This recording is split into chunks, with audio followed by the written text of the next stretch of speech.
Hello and welcome to the Inbetween Podcast. I'm your host, Joe Score, and I'm joined here by Tony Tones at RT. How are you, Tony? It's a lot of Hello. T's every week. Yeah, it's a Sunday again, so it must be. We're doing good, I feel. Whenever we record on a Sunday and it's not, 3 or 4 weeks after we're supposed to be recording it, that's always a good podcast. Yeah. So this week we got too many games and shows. I have gone from not playing any games or watching much to just playing a ton of games and watching everything. I'm back to watching my horror films with my friends. I've been watching tons of stuff. Lots of stuff is finished that I've been watching ongoing. Have you heard about Inzoi having the Kill Children mod pre-installed by accident, and they've had to patch that out?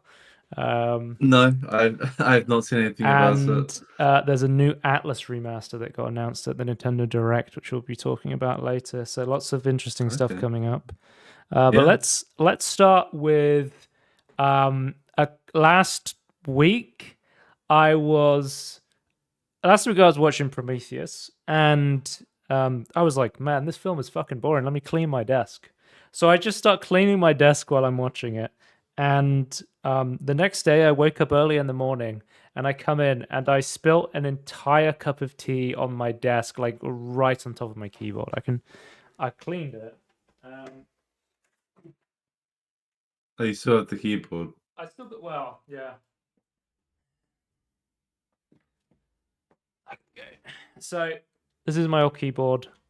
I immediately hear the USB disconnect sound, and it's just like, and I'm like, oh no. And That's not good. I haven't got this camera set up properly because I've been pissing about with settings. So here's my keyboard upside down. I have this giant.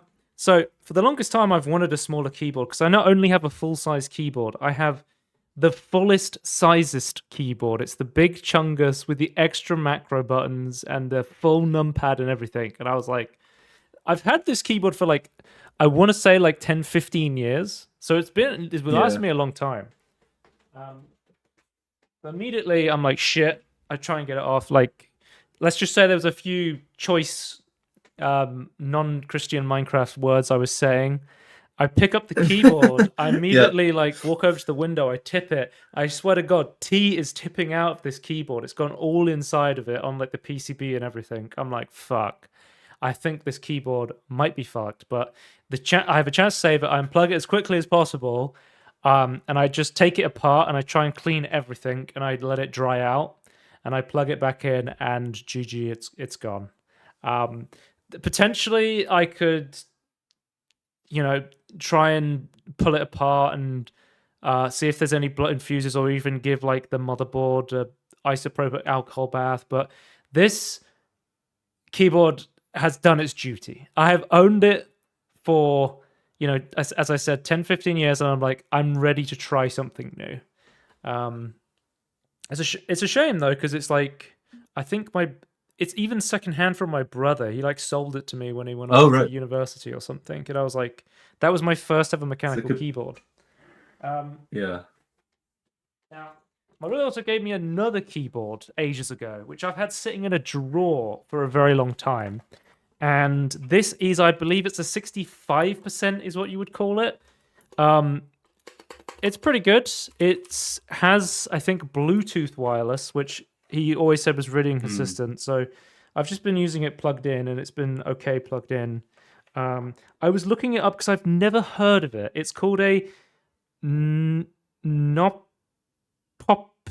Nopppoo.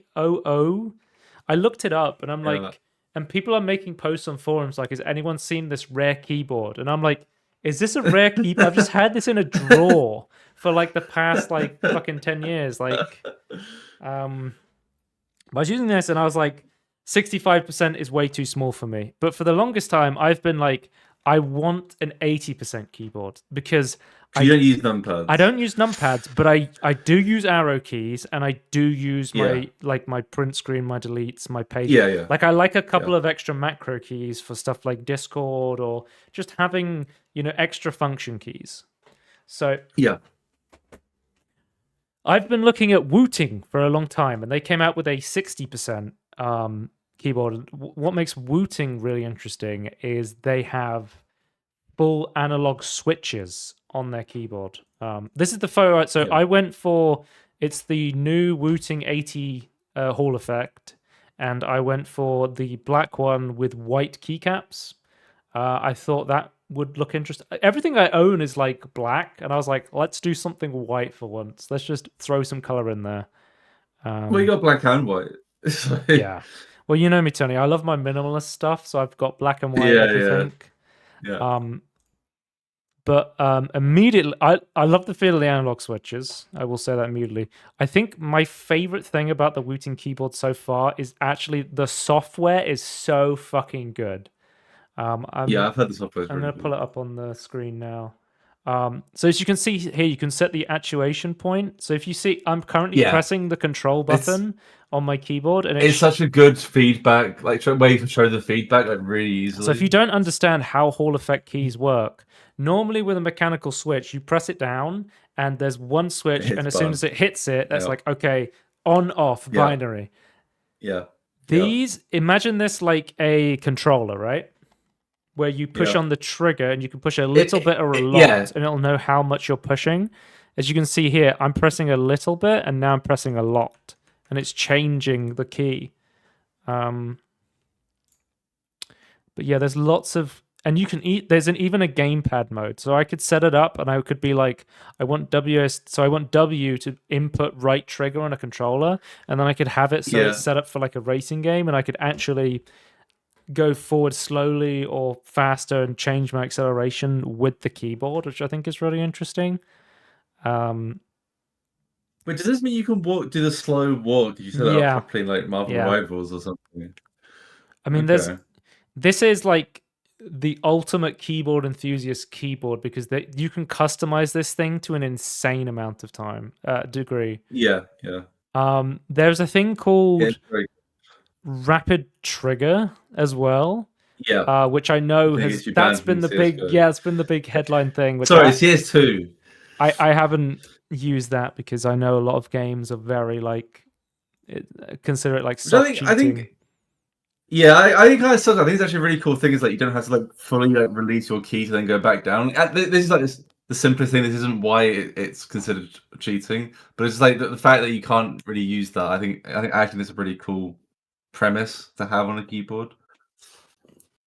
But so because it is usually bought by keyboard enthusiasts, when you buy it, you have to buy the board and keycaps separately, because you don't have to buy keycaps, because most people will just put on their own keycaps. Just make your own. You can even order it without the switches if you want. You can add your own switches, which I think is kind of crazy. Are they fully removable switches then? Yeah, they're called. I think they're called Lecker V2 switches. I really like typing on them. But yeah, I got on my keyboard, and the first thing I did was I was like, oh, I've got to get all my keycaps and put them onto the keyboard, which is interesting. But I've taken apart my other mechanical keyboard enough times that I'm just pretty happy. I used to just do it by hand, right? But they give you this nice little tool which lets you pick up the keycaps and then even the switches as well. But I think I'm just going to leave the switches alone. But yeah, that's awesome. And it's super easy, Tony. So like you see here, so I've got these buttons A1, and I've just got it bound to function 13. So I can just I have that bound to toggle Discord. But at any point, I can just be like, actually, I want the ability to press the home key. So then I'm just going to be like, okay, this is now the home key. So now if I save that, if I press that button, that's the home key. Yeah. It's so fucking simple. One thing I saw someone use it, they had like a profile for FPSs and an actuation version for driving games. There's like media controls. Actually, I want this button to change the volume. Oh, okay, you're now louder. And you can make it so it's changed. Like, it has lighting on the keyboard, doesn't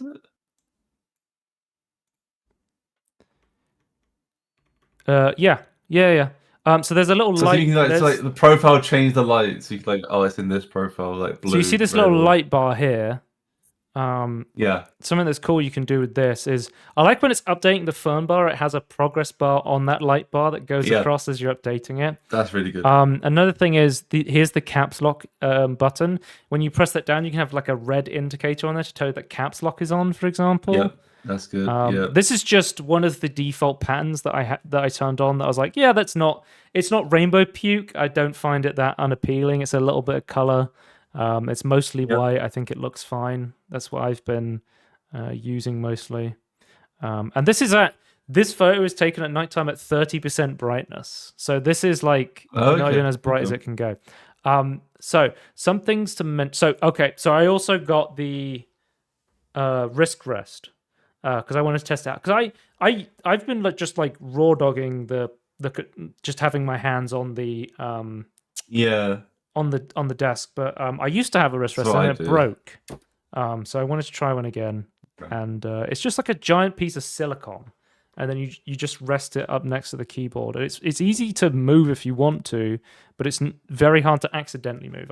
I've been quite enjoying having it. It's quite grippy on the bottom. And I got it as white as well, because this is what the keyboard looks like. So this is just the keyboard without the wrist rest, and then this is the keyboard itself. So the keyboard itself comes with a USB-C connector, and then it comes with a USB-C to A adapter pre-installed for if you don't have USB-C on your motherboard. Oh, I see. One issue I was running into was I was like, okay, I'm using a USB-C slot for my webcam, and I'm using one to plug in my SSD. I'll just plug it into a USB-A port. Tony, the thing with Hall effect keyboards is with membrane and mechanical keyboards, their power draw is like pretty low. They usually cannot saturate a USB-A connection. Yeah, which isn't very much to begin individual with, actuation on switches with RGB and macros and stuff. The fucking Wooting keyboard actually saturates the USB-A connection. So I was getting like crazy like phantom inputs having it on like my motherboard wasn't able to supply enough power on the USB-A cable that I had it plugged into. It wasn't until I literally took the adapter that turns something into USB-A, put it on my webcam because I was like, there's no way my webcam needs this much power. Plugged that into USB-A cable, and then I plugged the keyboard straight into USB-C because I know USB-C has more power delivery, and then it works completely fine.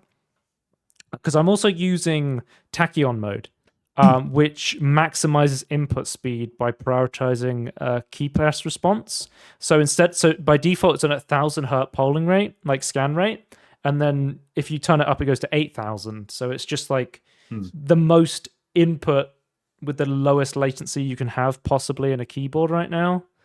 And for example, Tony, like if you have tachyon mode on, I think you can only have the keyboard up to like 70% brightness because of the power draw it requires. Oh, sure. Yeah.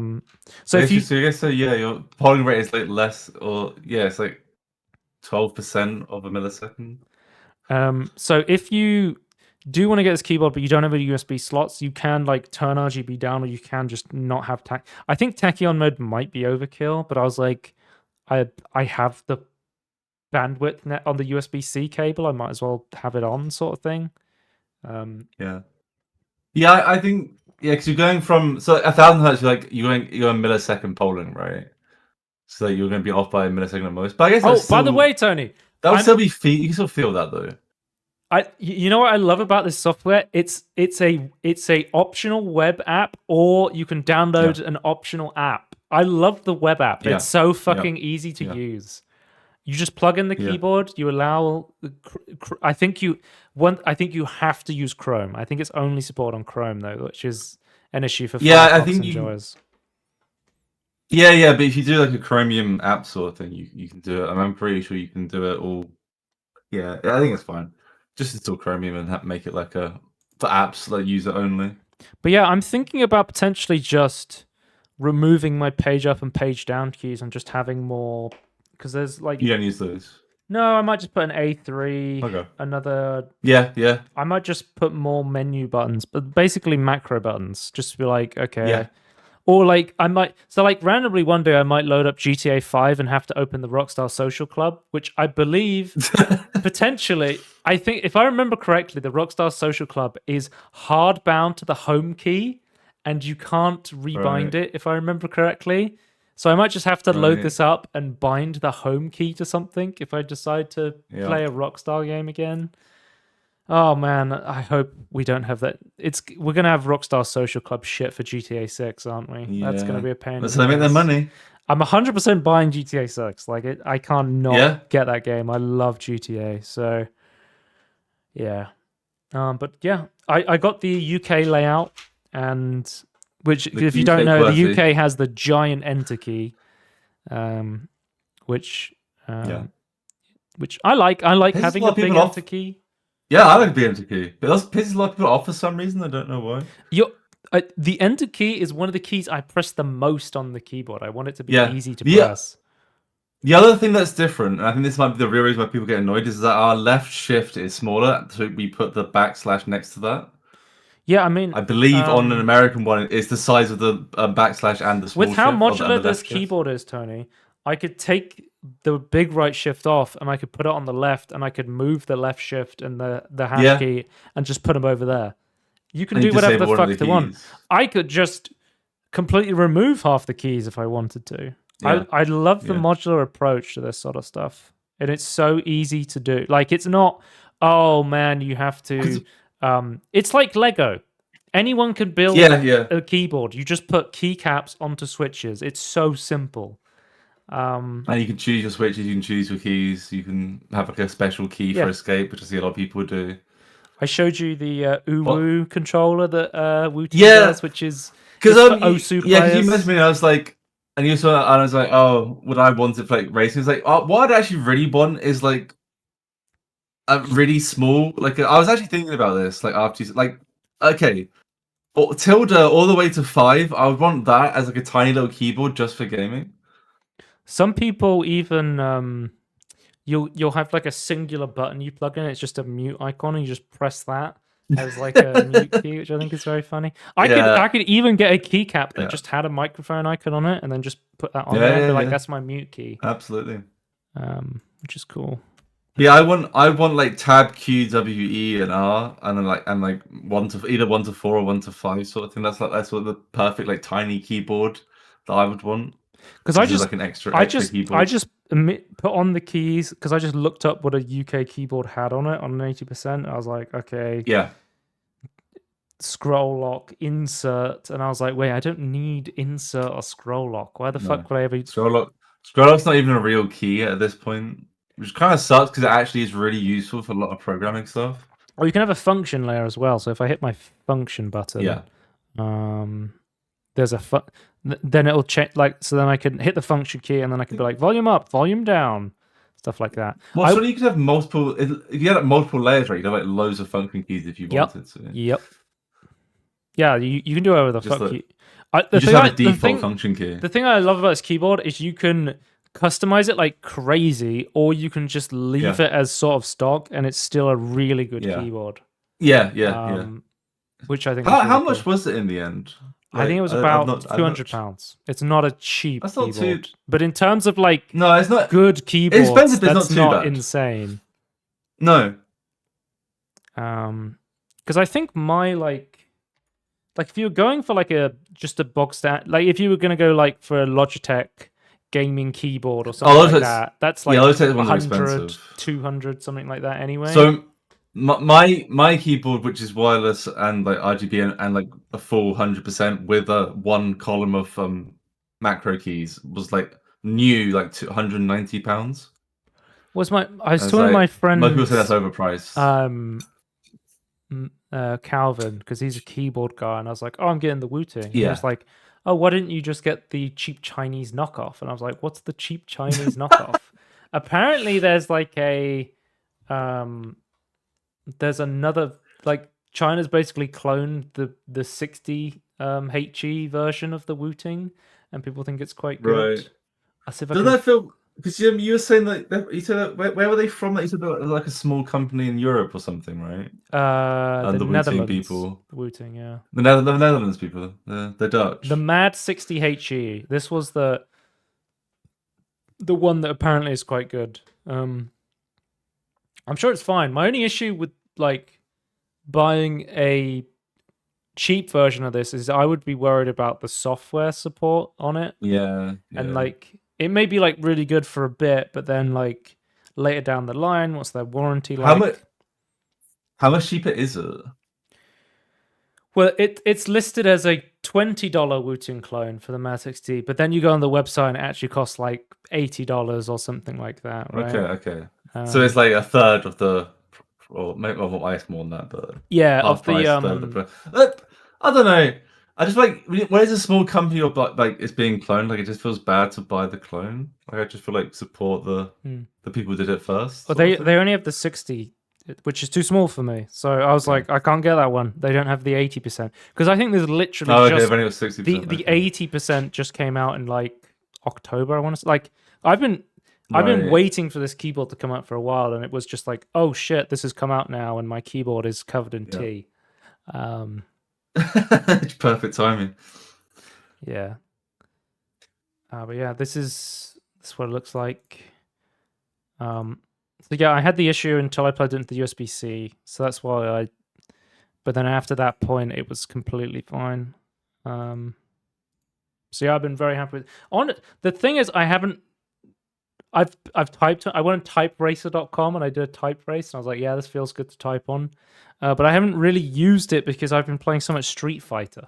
So I haven't. I've been using my controller. Although Yeah. I've been watching like people play Street Fighter on Twitch, and have you ever seen like a fight box with like Oh yeah. arcade buttons Yeah. and like the D-pad Yep. for arrow keys?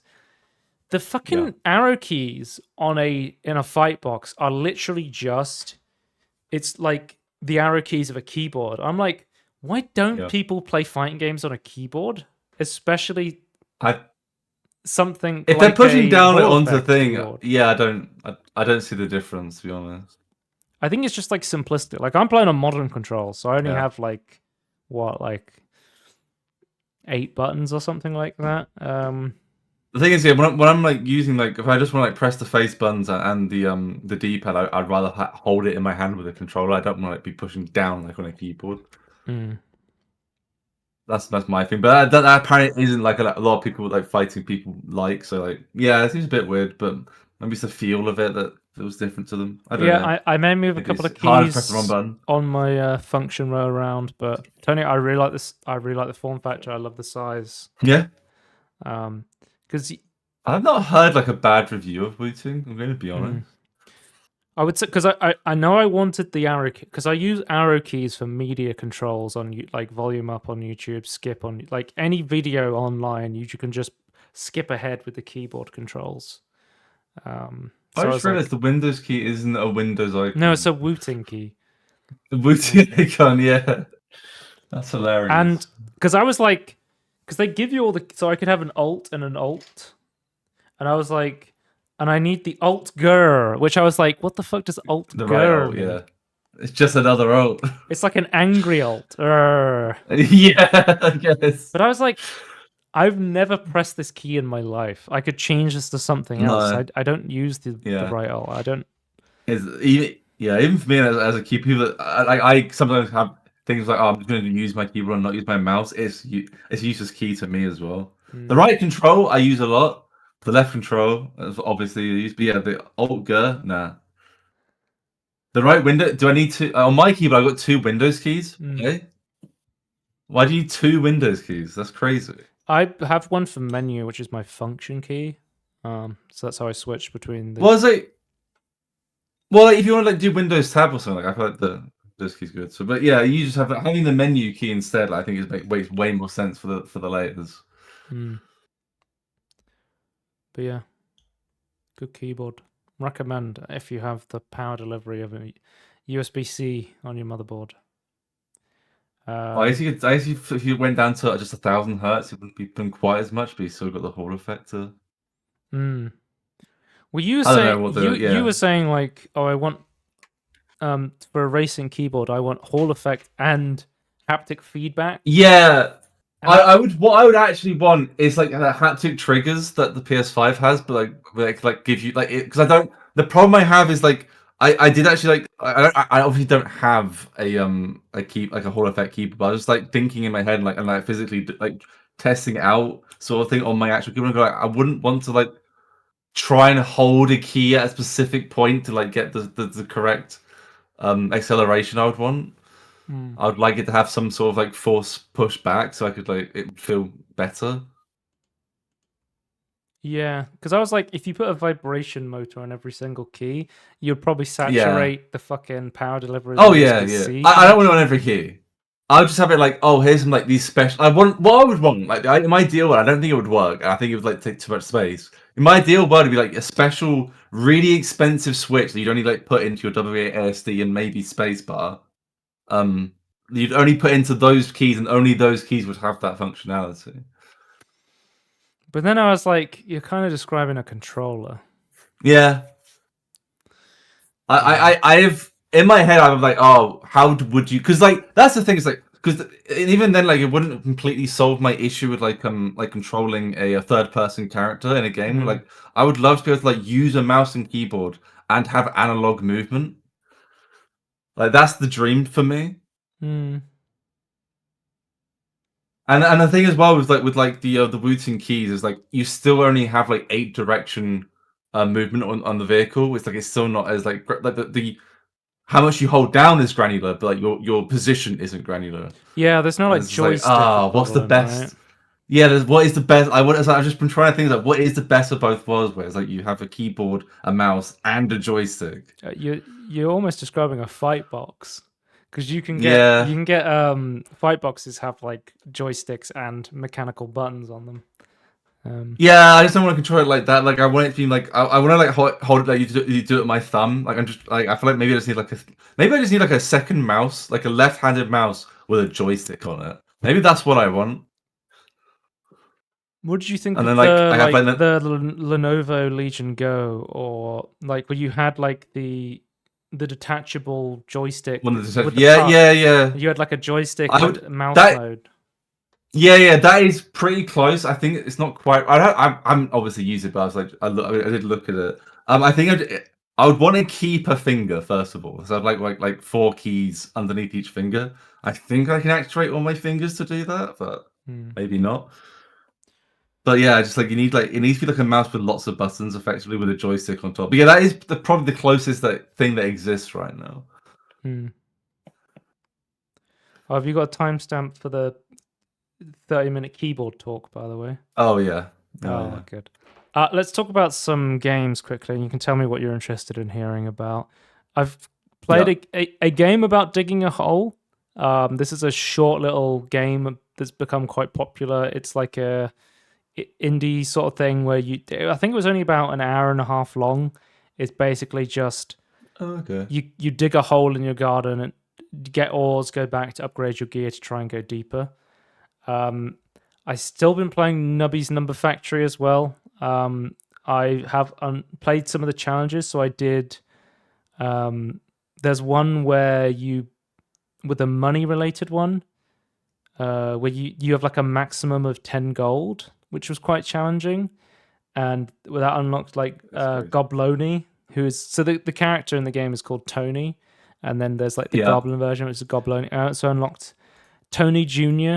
by Tony Jr. Yeah, Tony Jr. is his name. You unlock that by doing a challenge called Halt, Don't Move, where you can only. Normally, when you're playing, you can re-roll the board once to get a better peg positioning. In that mode, you cannot re-roll items, and you can re-roll the board once the entire game. So that was the challenge. Yeah. I've also played Half-Life 2 RTX. Okay. So they've released the demo. So this is just Ravenholm and Nova Prospect, the prison level of Half-Life 2. I have completed the Prince of Persia: The Lost Crown. So I've completely finished that. Did you start that in this year, or did you start that December, end I of just December? started it in January, I think, this year when I was doing my Games of the Year list. Right. I wrote a little review on this actually on Backlogged, where I keep track of my games. I said, Prince of Persia: The Lost Crown, 4 stars out of 5. A game with excellent movement, combat, and exploration, held back by an uninteresting story, characters on a god-awful launcher which causes my game to crash constantly. It's my real thoughts. Like, I love this game, and it is held back by the Ubisoftness of it, and the just the Yeah. It's like, hey, I am Akihita, and I'm going to do this, and I'm like, cool, I don't care. I just want to get back to That's it. moving around and hitting people. Yeah. I'm not saying like every Ubisoft game has great movement, but it's like every game that Ubisoft does is like whatever their core thing is held back by the Ubisoftness of it. It's like just if only you could do more other stuff. So I was listening to a podcast talking about Rise of the Golden Idol, and they were like, "Oh, it's free on Netflix." And sometimes I'm like, I've told you before, like I installed Hades on my phone, and that was awful. I installed the GTA trilogy, and that was awful because of touch controls. But I was like, oh, I have a Netflix sub. Let me load up the Rise of the Golden Idol. It's like a detective game where you get like a freeze flash of a crime that's happened, and you have to try and figure out who did it and whose people's names are and the events that took place. And I was like, I mean, I'm probably not going to like this game, but I'll just load it up on my phone and give it a go for like, 5-10 minutes. I did the intro mission on my phone, and I was like, man, this is really fucking fun, but I'm getting really pissed off by doing this small little touchscreen. So I ended up just buying it on Steam, and I've been playing it on like my big screen. I've been like, yeah, this game is really fun. I think it hits that note of I think I love detective games. Any game where you can just like try and solve a mystery. Like I love the Outer Wilds, although the Outer Worlds kind of has a detective DLC as well. Like Murder. I see. Yeah. Sure. I was trying to think of there was another example of a game where it's just like LA Noire VR. Batman Arkham has a bit of detective stuff in it as well.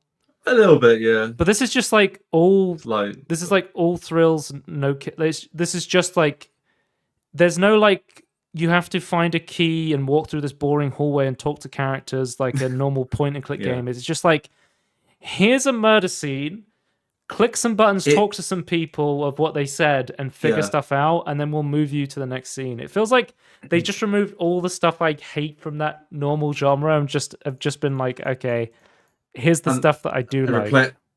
And they replaced it with the word system that you then place into things to solve. Tony, the longest time I said the year 2025 would be the year of the fighting game. And up until about just the end of March, I'd not played a single fighting game. And I was like, shit, I should actually play a fighting game so I can test them out. And I just finished Prince of Persia: Lost Crown. I was like, okay, that's it. I'm going to play a game. The one I was the most interested in was Street Fighter 6. And man, I've been getting my ass handed to me in the beginning of this game. Oh yeah. Should I keep going, and then I'll just go through all of them quickly, and then I'll come back. We're good. Yeah, sure. I've also played Fatal Fury: City of the Wolves. This game had a open beta weekend, and I saw somebody streaming on Twitch, and I was like, oh, this looks pretty interesting. And I've seen a lot of like Terry and Mai inside Street Fighter 6. So I was like, oh, I wonder what a Fatal Fury game is like.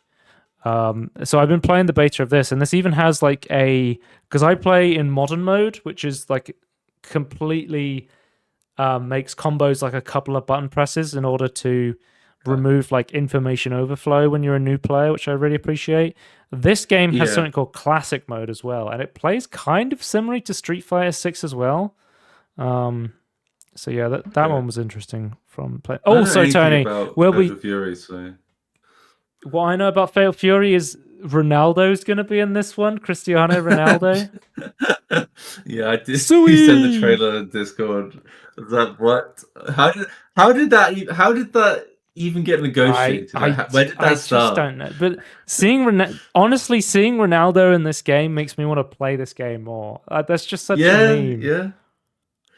Yeah. So Tony, I've been back watching the Alien movies, and I've watched Prometheus, which I alluded to thinking was a boring pile of mess. Um, Alien Covenant, which I Yeah. actually quite I kind of like Alien Covenant. It like especially Alien Covenant is kind of like a sequel to Prometheus, but it actually has like plots and stakes and characters. Yeah, I still have issues with it, but I definitely Yeah, yeah, but it's definitely better. I also watched Alien Romulus, which I say is probably my favorite Alien film since Alien. It's really Yeah, fucking okay. good. I really like this film. They spend a lot of time establishing the world. It has a lot of suspense. Yeah. There's like a bunch of This is one like I've not no-name watched. actors who are like just really good at their roles. Yeah, like character actors instead of famous actors, I Yeah. guess. Like they didn't go, oh, we need to get fucking what's his name? Oh, I can't remember now. I'm on Rotten Tomatoes. I can Chris look it Pratt? up. No. Okay. The Rock? Michael Fast. They're not like, oh, we need Michael Oh, no, Fassbender and sure. Idris Elba and Charlize Yeah, Theron, and sure. we need to get all these. They're just like, no, let's just take a bunch of actors and just be like, and this film feels like so much smaller scale, but it also like builds on stuff, which I found really interesting. Yeah. So I really liked Alien Romulus. And then, of course, I we had do to want to watch finish this. watching the Predator movies. We watched Predators with Adrian Brody and Danny Trejo's in it, and Topher Grace from like that '70s show is in it. This film it feels like so random, and it's so like it's a slow slog of a film, in my opinion. This one is, I don't know. I was not a fan of Predators. Then I also watched The Predator, which maybe it's not the worst film I've ever seen, but it's definitely fucking like an incoherent mess.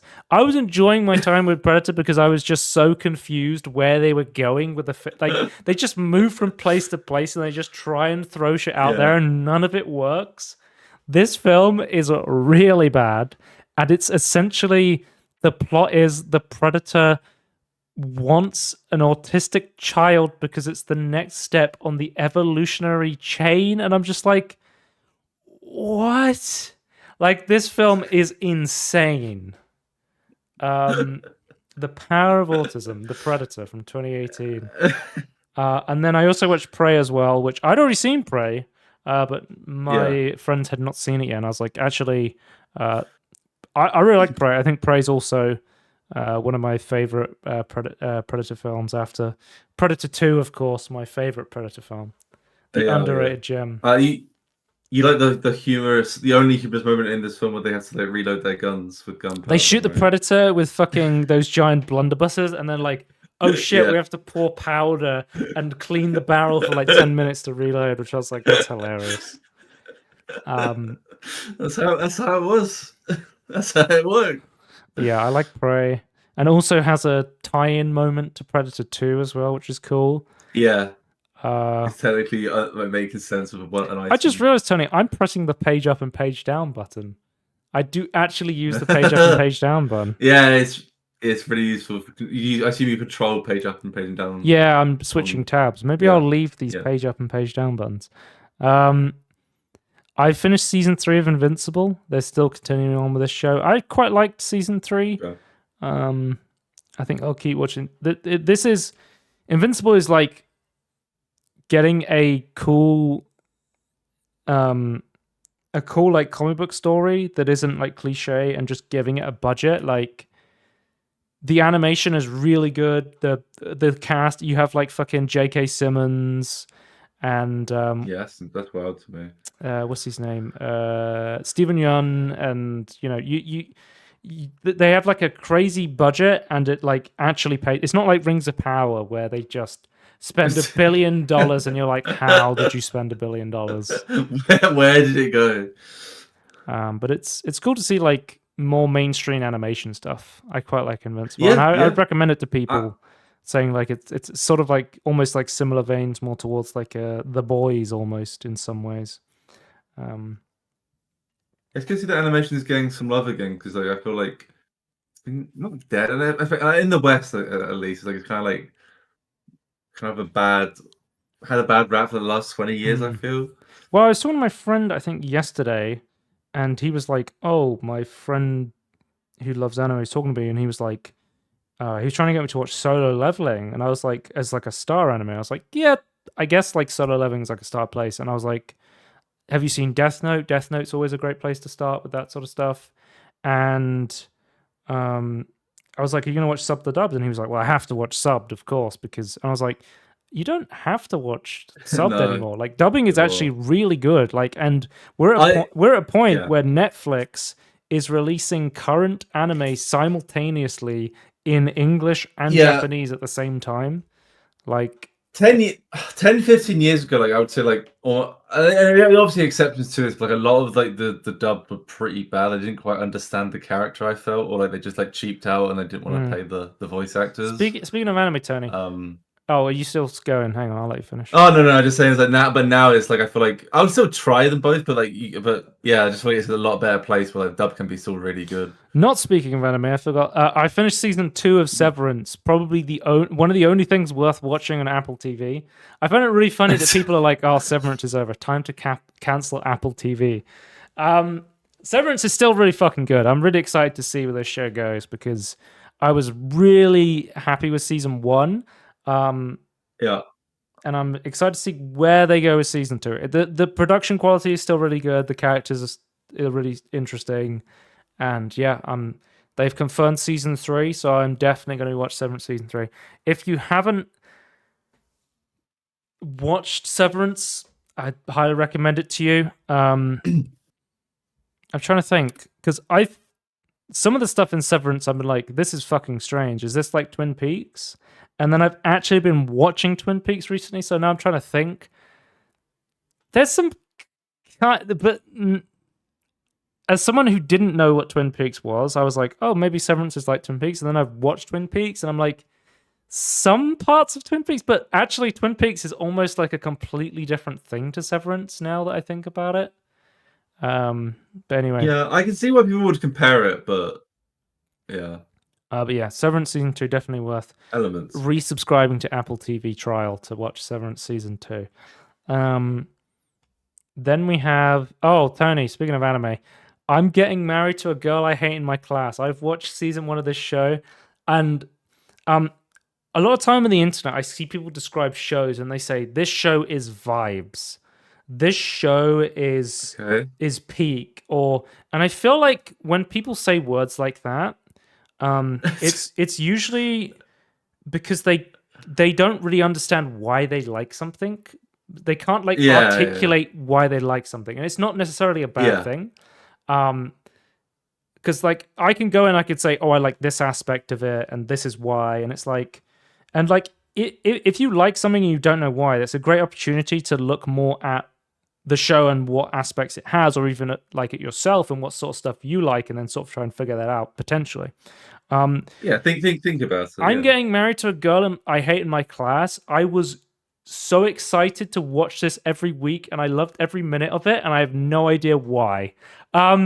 This is a show that has stumped me, where I'm like, I probably shouldn't like this show, but I absolutely fucking love this show.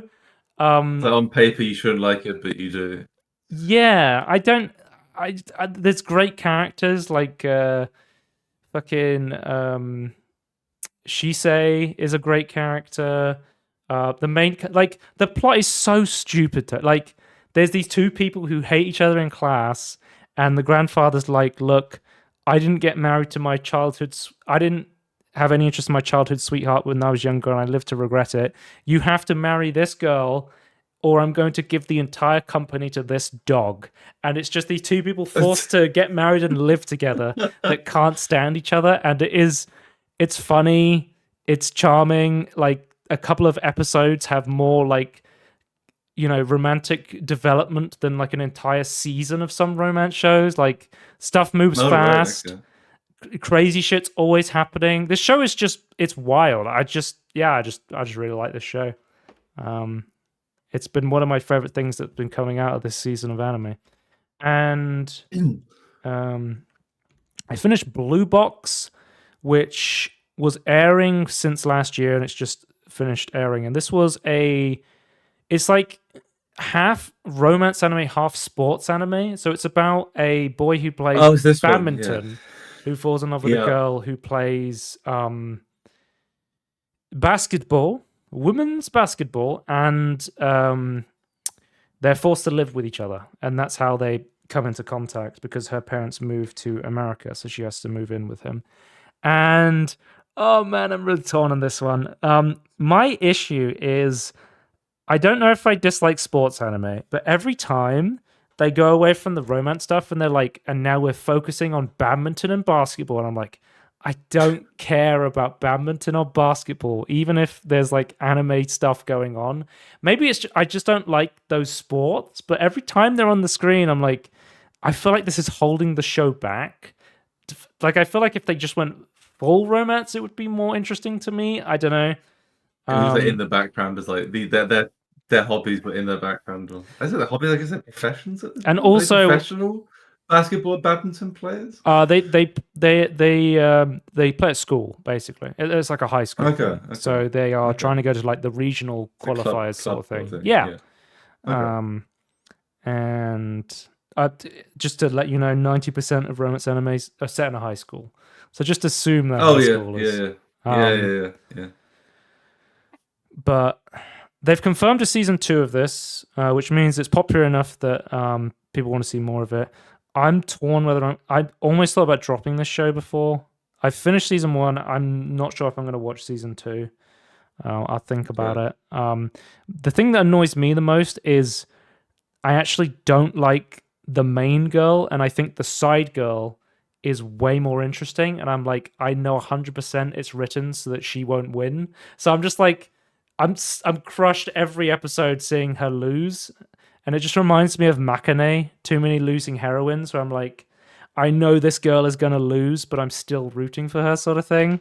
Makane is such a good show. If you've watched Romance, I recommend watching Makane. But yeah. Also, Tony, I've watched the 3rd My Hero Academia movie, My Hero Academia World Heroes Mission, which is okay. It's fine. I've finished season 5 of My Hero Academia, and I'm now currently watching series 6 of My Hero Academia, which means I've almost caught up with My Hero Academia, I think. Because is it still going? I think so. I'm not 100% sure. And I think there's potentially a time skip that happens, but I'm not 100% sure.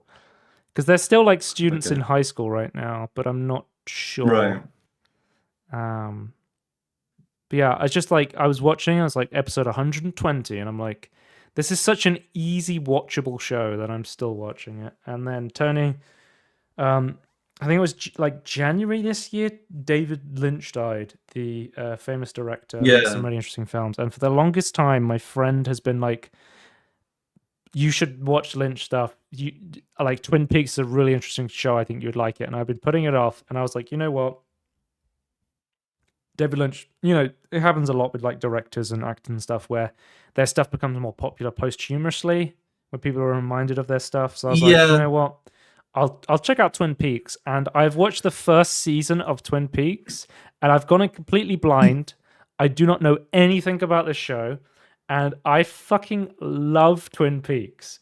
There is just nothing like Twin Peaks in existence. It is such an anomaly.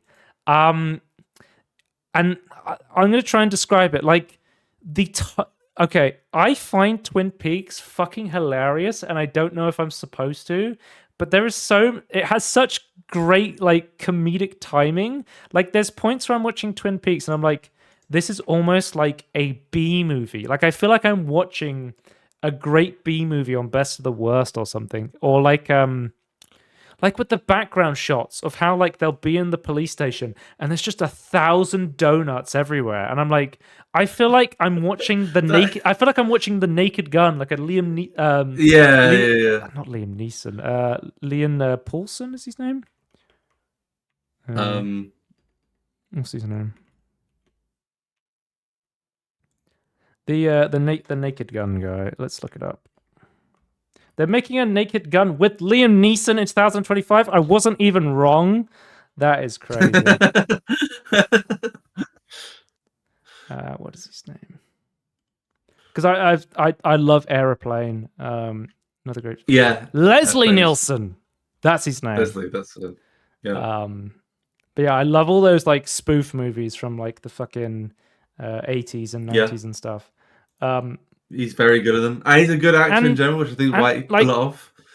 I just the tone of Twin Peaks, it can go from, oh my god, this is hilarious, this is like a parody B movie, to then the next scene it's like we're now a serious like drama thriller horror thing, and it works. And I'm just like, Right. this is so interesting.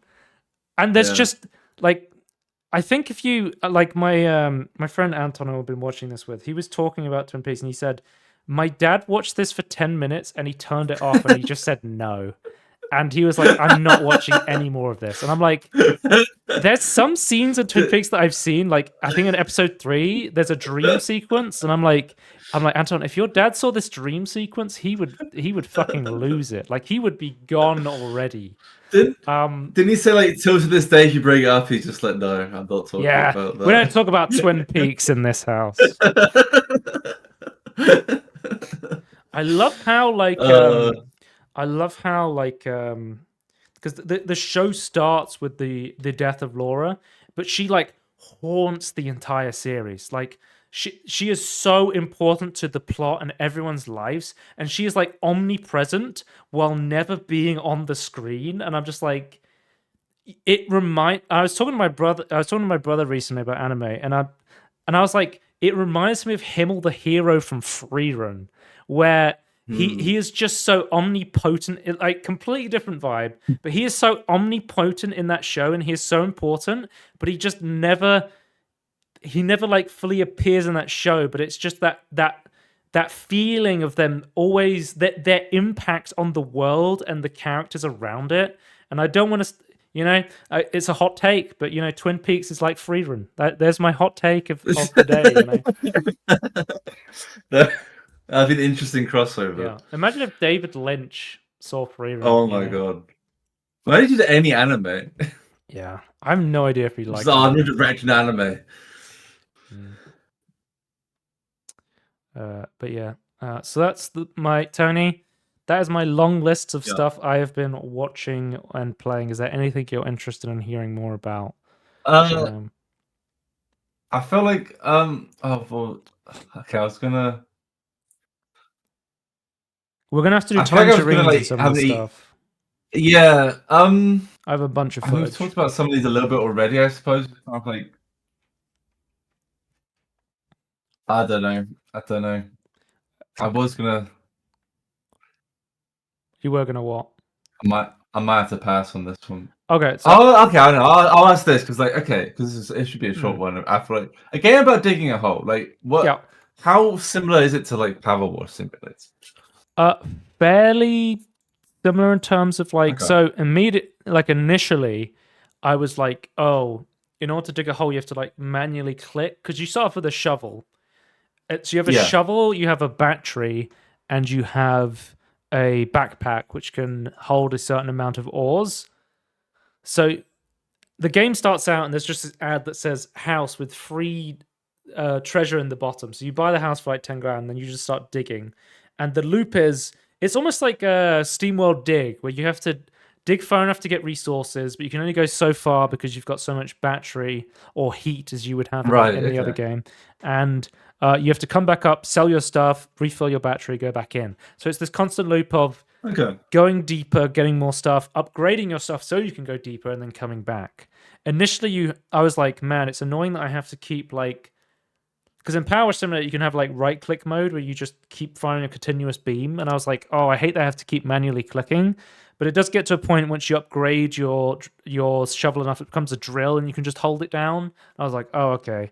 It makes sense that the quality of life comes later once you've upgraded it, sort of thing. Yeah. My only gripe with this is I just wish it was longer. It's like an hour and a half experience. I just wish there was more hole to you like the loop enough that you I wanna like keep the going? loop. I wish there was more like Okay. there was deeper, there was more upgrades. I would love a multiplayer mode. I love playing Power Simulator with my Oh, friends. yeah. Like it is Like a there is co-op. something like innately relaxing and cozying about, digging a hole. Okay. In a So, video so game. you're comparing it more to Steamboat Dig more Yeah. than in terms Just of like the feel of the loop. Just in the terms of like in that game, it's about going as deep What as your you can goal until is. you have to come back, sort Yeah. of thing. Like, Okay. well, That's more interesting more interesting than Power Wash Simulator then. yeah, but it's like an hour long. Which I didn't feel bad about Yeah. because the game's like a couple of pounds. It's like £3 it costs. So I was Oh, like, is that it? yeah, it's not very Okay, expensive. fair enough. I think That's fine. the Yeah. developer was using this as a way to advertise their next game, which I think is called Solarpunk. Okay. Which is Okay, fair enough. that's a much more expansive game. It's about like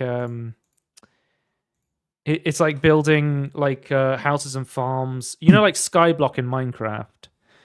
It's like airship Skyblock stuff. Yeah. Like I've seen little bits of this. I've not looked into it too much. building But I've like seen a this. cozy building game on like a block in the sky sort of thing. Which I think it's a good way to advertise the game, to be like, hey, if you like these little cozy games, I'm gonna make a quick one to generate some money. Here's my like full game that I'm working on, sort of thing. I think because that's kind of what we've been like asking for. Is like when I know AAA would never do this, but like the big publishers, like it's a shame. It's like they make a big game, but make like a small game in between to like keep them going, to keep them creative. Or I guess in the indie point of view, it's just like a quick game to make money, but it's also interesting. I guess it's also creative. It's also in a bundle, a different game. It's also in a bundle with Deep Rock Galactic Survivor called 2 games about digging a hole. Okay. Which is pretty funny. Fair enough. So that's more interesting. Before we move on to the news, there's one game I need to talk about, and that is Street Fighter 6. Tony, I've been wanting to play this for a long time. One of my favorite streamers has been playing Street Fighter. He is a master level Street Fighter player. I've been watching it and I'm like, man, this looks so fucking fun. So I've loaded it up. I played through the tutorial, and I was like, I've played through the tutorial. Let me immediately load up online matchmaking just to get a taste of what it's like, and immediately getting my ass handed to me by everyone. Yeah. And I'm like, okay, I'll queue up for casual mode, because casual mode will be the place where people are the least experienced. No. I'm queuing for casual mode. I'm getting ranked against like diamond and platinum players, and I'm just absolutely I don't stand a chance. I'm getting the floor wiped with me. Oh, interesting. Okay. So I start queuing up for ranked, and what rank does it put you on? Like a there's like a 10-game placement match. So it basically matches you up against different skill level players, see how he performs, and moves you up or down. Before even the first match, actually, it put me up against a level 5 CPU.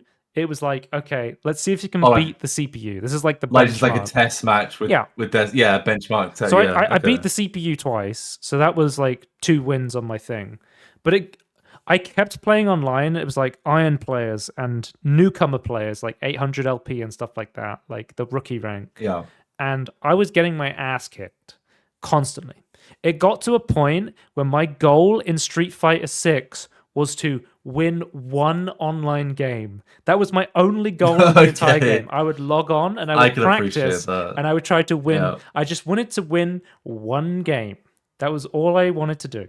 And so what I did for like the past couple of weeks is every day I log on and I play at least 1 game of online. I usually log on, I do a bit of practice, I go into training mode, I go through the tutorials, and I'm like, okay, let me figure out how this mechanic works. And I've just been playing 1 character. I'm playing the tutorial character, the main face of Street Fighter 6, Luke. Oh, Luke. Who is the new like Ryu character. And I've been playing with modern controls because modern controls basically helps you. Like with fighting games, the biggest problem with them is they're really inaccessible to new players like me who've never played a fighting game. Yeah. And one of the best things about modern mode, you have to learn like what the mechanics are, and then what the move set to accomplish it is. There's like 2 completely different things you need to learn. Like for example, Luke has a move where you can you have an attack called Sand Blast, where you just like punch sand at people. It's like a ranged attack, like a Hadouken or something, right? In order, you can do a special move called Vulcan Sandblast. Nothing to do with the planet or the Star Trek people. Oh, sure. And then about it's just anything to do with volcanoes. That's the actual term of volcan. Maybe potentially. Volcanology? No. Maybe potentially some Volcany, geology I stuff guess? if it's sand. Yeah. But anyway, in order to do the super version of it in Classic, it's like diagonal down, down, diagonal up, up, up. Oh god. There's like 500 inputs, and then it does it. Yeah. In Modern, you press Y and B. Wait, okay. Like it's Wait, do you have to be moving in a specific direction, or is it just literally just Y? no, and B? press Y and B.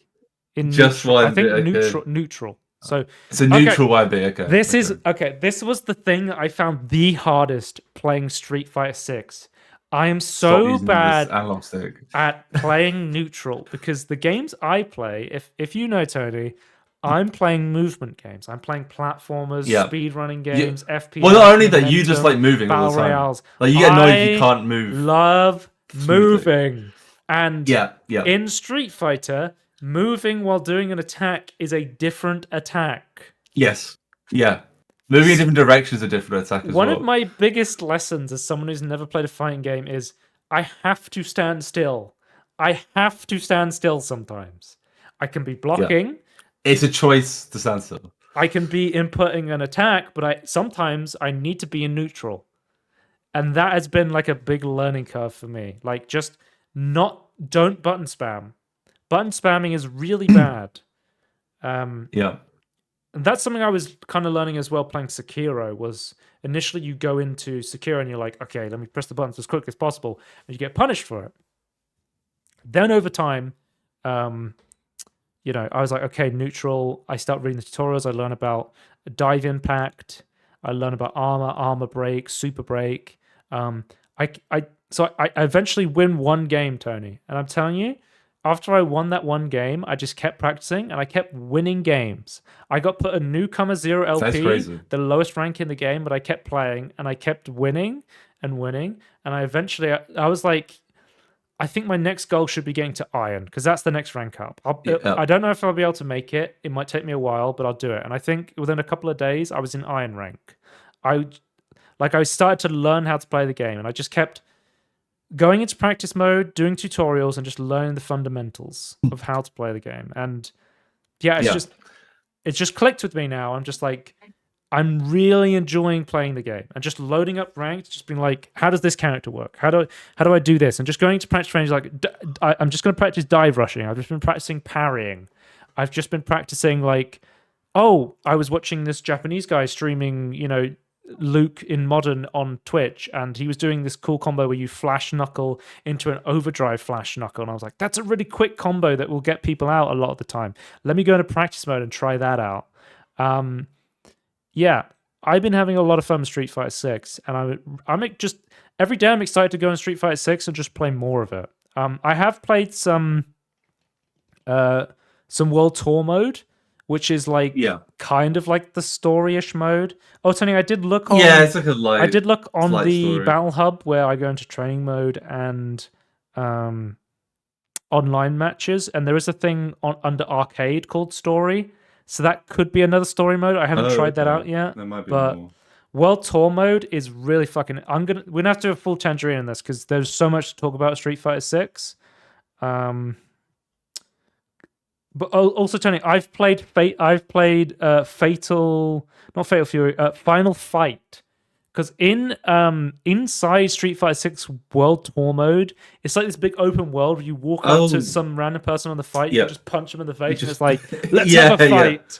They always agree. There's arcade cabinets inside the world, and it has a bunch of old like Capcom like arcade games, and you can just sit and play them.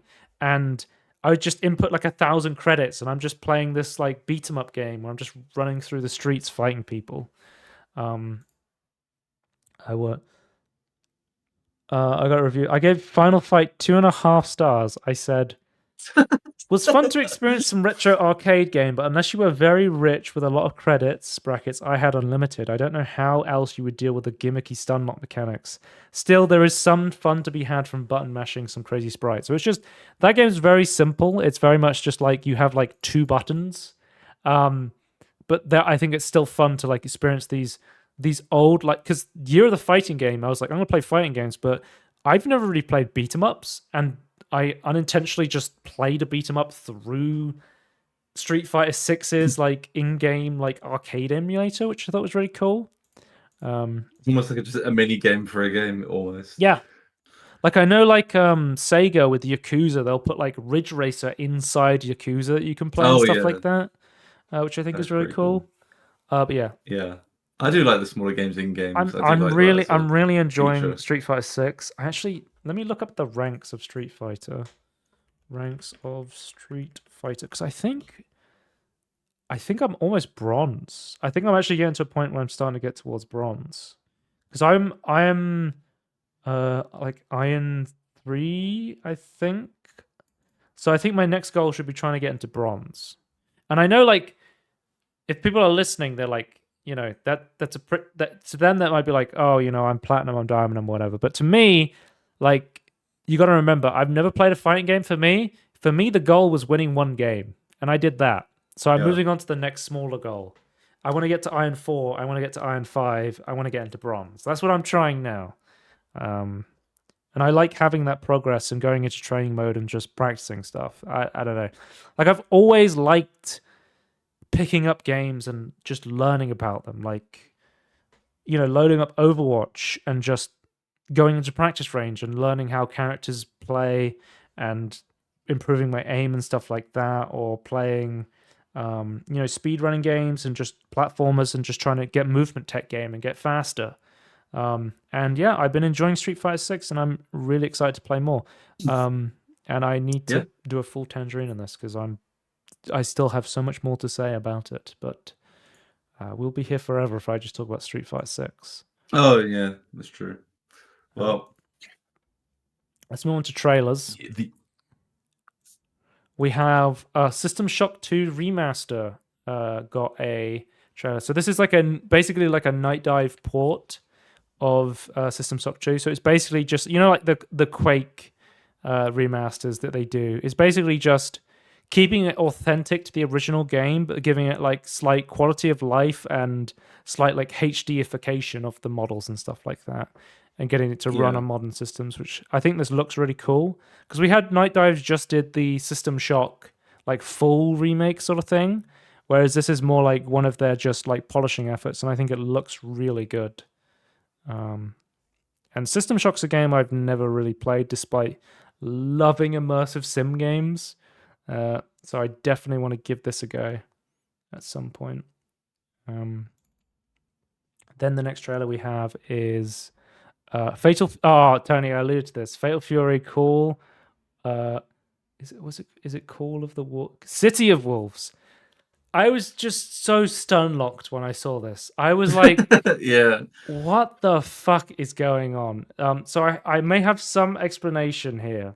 Apparently, so Ronaldo was playing for like Manchester United for a while, but then he went to play in like the Saudi league, and there's actually been like a crazy big investment in video games from the Saudi investors sort of thing. So that potentially there's a connection between like Ronaldo getting Saudi investing money and then Saudi investors wanting to invest more into video games as to why Ronaldo's in this now sort of thing. But it is such a strange crossover, right? It's like it's like loading up Sonic All-Star Racing Transformed and locking in Football Manager. It's just like, what the fuck is going on, you know? Yeah. How did that happen? Yeah. Sweet! But yeah, I literally downloaded the beta because I was like, please let Ronaldo be in the beta. I want to play as Ronaldo, but he's going to be in the full game, so I'll have to get the full Fatal Fury game when it comes out. Animation Versus put out a Kickstarter here. If you don't, did you ever see the old like web series Animator versus Animation, where it was like a mouse fighting a stickman? Yes. He's Those were continued great. to make Those are the these staples great, of YouTube. yeah, he's continued to make these great stick fight animations for years. But one thing was like, well, I've been doing these fighting animations for years. Wouldn't it just be possible to take these animations and turn them into a fighting game? And yeah, that's exactly what he's done. And I will say the cool. animations look really fucking cool. Yeah, they look authentic as well. Yeah. And he put out a Kickstarter, and the Kickstarter is already funded. It's like completely gone over its goal. So this might be already a part of the project. I don't know Yeah. about this before today, but could there be a desktop mode so it just looks like it's on your desktop? Oh yeah. We need it on you mean like virtual desktop sort of thing? Or do you mean like the background is your desktop, like virtual? What's it called? Yeah, either one. The Hatsune Miku thing, or did I talk about like one of the things I saw in the previous Steam Next Fest was there was this thing called Bongo Cat, and it was literally an app that just put a little bongo cat at the bottom of your screen on your desktop. Like these little desktop bonsai body is back. These desktop companions are coming back. Yeah, this is a companion's good way to put it. No, I think that would be cool. I guess they are showing it on the actual Chrome thing, but I don't know if it's actually in the game. I think that's just for the trailer. I'm not sure. Yeah, but I want that actually in the game. Make it so just like it pulls your background and then just puts it there. That's what I want. But I thought this looked really, really cool. Tony, speaking of Prince of Persia, which I've finished now, they're bringing a mobile version. Just out of nowhere, they were like, "Yo, there's going to be a mobile version of this," which I think is cool. If for the people who haven't been able to play this any other way, can get it on the mobile. Yeah. As someone who's played like Hades on a mobile, I think it would be a pretty awful experience. I don't generally like touchscreen controls, especially in a fast-paced. Yeah, but but I feel like you have to play these games with like a plug-in, like a controller that goes like round. That is what I was gonna say. Is for the people who have like gaming handhelds, that's pretty common. Like those little. Yeah. I don't know if I don't know if I'd use the term pretty common, but yeah, there is a niche for. No. Well, no. I would say in the niche of mobile gaming, I think people who mobile game have them. Yeah. Okay. I think it's like virtually like everyone who mobile games will already have them, unless the games they play don't need that. But they have so this is coming out April 14th, and they have made customized features for it. So normally in like Prince of Persia Lost Crown, when you're on a wall, you'll like wall slide down it slowly, and you have to keep yourself from sliding all the way down. They're adding like extra mobile accessibility features, so you can have a mode called wall grabbing. So every time you're on a wall, you'll just stick to it, sort of thing. On the mobile, or like they've made like a mode for extended dashes, so your dashes go a little bit further, for example, for just to try and offset some of the awkwardness of being on a touchscreen on a phone sort of thing, which I think is a good idea. But this game is fucking sick. It is like mechanically an awesome game, and there's no way they could put the Ubisoft launcher on a mobile, is there? So it'll be a thumbs up from me. There's probably some bullshit. Oh, there's like an optional shield you can get. You can lower the time inputs as well. Like there's a ton of accessibility stuff. So I saw there's like auto parry, but that's not in the normal game. Yeah. Or it might be. I've just never really used the accessibility options in Prince of Persia. I just played on the normal one. But yeah, this could not be awful if you had like a bunch of accessibility features, but again, it's not the way I would play it. I was playing a point and click game on my phone, and I was like, nah, I'd rather play this on a PC with the Rise of the Golden Idol. But yeah, also, so announcements, Tony, we have the Triple I Initiative is coming back on April 10th, so that is next week. So we're going to have, for the next podcast, we will have a new Nintendo Switch 2 Direct, and then we will also talk about, I don't know if you know, but the Triple I Initiative was set up by Evil Empire.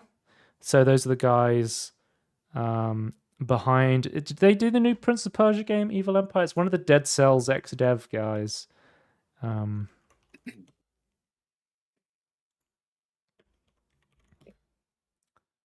Yeah, they did they worked on Dead Cells, and they did the Rogue Prince of Persia. But basically, I don't know if you remember last year, we had like Slay the Spire 2 was announced here. We had like a bunch of like big indie, like there were like We have indie games that are too small for AAA, but we have indie games that are too big for the small indie stuff. So they made the Triple I initiative. But I what I loved about this show It was last pretty year good last was time. they were like, here's 45 minutes to an hour of pure trailers, and there's no bullshit in between. So I'm definitely going to be checking this out. And I think it's, even though it's just like, oh, but I feel like some Chris, I saw a little bit of criticism. It's like, what's the point of it? It's just a small show. It's like, it doesn't really matter. It's like, it's something you can easily search for. This is why I think E3 was so useful. Like, yeah, maybe the organizers were like kind of shit and like they're not great people, but it's like, it was, but at least from like the discoverability, it's like, oh, it's a new year, E3 just happened. I'll just search E3 and then like a load of games would come up when like you search YouTube back in the day. And like we kind of need that for games again. But yeah, let's move on to releases. Assassin's Creed Shadows came out on the 20th of March, and this has been getting very good reviews. I mean, the way people were talking about this game was this was going to be the end of Ubisoft. Like, they had bet everything on this game. It was delayed. It was delayed. Like, there was huge backlash from like the Japanese community, I believe, based on like the characters. Every right-wing grifter in the world was saying this game was awful. So even though I think the black character is actually a historical character, whereas the woman isn't. Yeah.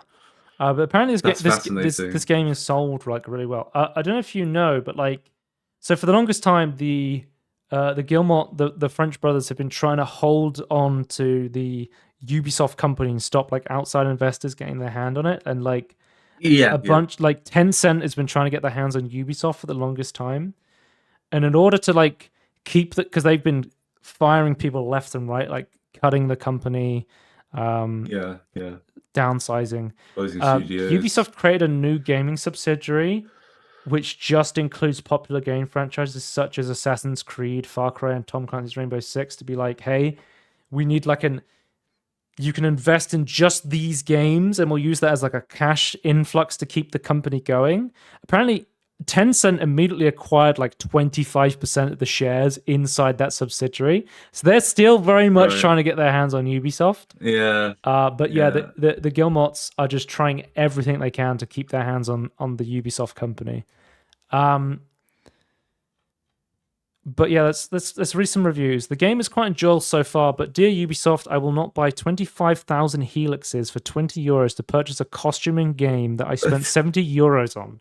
I will also not buy 42,000 helix, 35 euros for 5 extra skill points in a katana. How about you pack these nuts into your mouth? Okay. Yeah, they're still Ubisoft. They're still Ubisoft. Most fun I've had with an Assassin's Creed game in a while. Both Yasuke and Naoi are enjoyable to play as I find them nicely written so far and granted a DirectX 12 error, but the prologue ending, then a visual one with the characters' beard textures, though. Okay. What I've heard is like it's pretty decent. Like the setting is cool, the characters are cool. Yeah. It looks great. From what I've heard from like the No Clip podcast, Jesse Garasha was talking about this. He was like, this game's getting really good reviews, but I've been playing it. And I'm like, it's kind of a boringish open world Ubisoft game. I don't know. Yeah, I would. For what I saw, like it looked like it is just another Ubisoft game, an open world Ubisoft game. But it's like one of the better ones in terms of execution. But I also just like the story was like the characters didn't have much to do until like the final act sort of thing. Well, because with this one, they were like, guys, we're removing Ubisoft fucking Connect from this one. Yeah. But then people were like, yeah, but you're not offering Steam cloud saves. So essentially what you're doing is you're removing Ubisoft Connect, but in order to do cloud saves, you're going to have like basically a lightweight version of Ubisoft Connect that runs every time to be like, oh, and here's your cloud save. Yeah. That's pretty dumb. I had so many issues with Ubisoft Connect playing Prince of Persia: The Lost Crown. I was like, this game is great, but the fucking Ubisoft launcher makes me never want to play a Ubisoft game again. Like, I feel like I'm going back to, I don't want to play any more Ubisoft games. I'm just like, I have so many more games that I could play that I don't need to play another Ubisoft game, even though that game's great. So Yeah, the friction of it of itself, just like their implementation is just it's pretty bad. Like I still have issues with like, oh, I want to play Anno, so I can't connect to Ubisoft today. I still have that problem from time to time. well, like this game has de novo as well as Ubisoft Connect. So if either of those Oh, servers are down, why? Yeah. and it's not just like Well, it's not just some of the companies. Ubisoft servers aren't down. I just can't connect sometimes. I don't know why. I had so many issues with like DLC in Assassin's Creed 4, where even though I owned it, it wouldn't let Yeah. me actually play it and stuff like Yeah, that. And I was yeah. like, this is so convoluted. Just please use Steam cloud saves like the rest of the world. Just use Steam features you've already got Steam. 2K discontinued the 2K launcher, and there was such a sigh of relief from everyone in the gaming community that we no longer had to use it. But it would be a very Was that positive. the worst one? Which is pretty bad. 2K launcher like legit broke a lot of games by having it run. Like I couldn't play. It was breaking. Which game was it breaking for me? The Quarry. The 2K launcher was breaking for me. And I know like it broke like Mafia and stuff like that. Rockstar fucking games launcher is pretty fucking bad.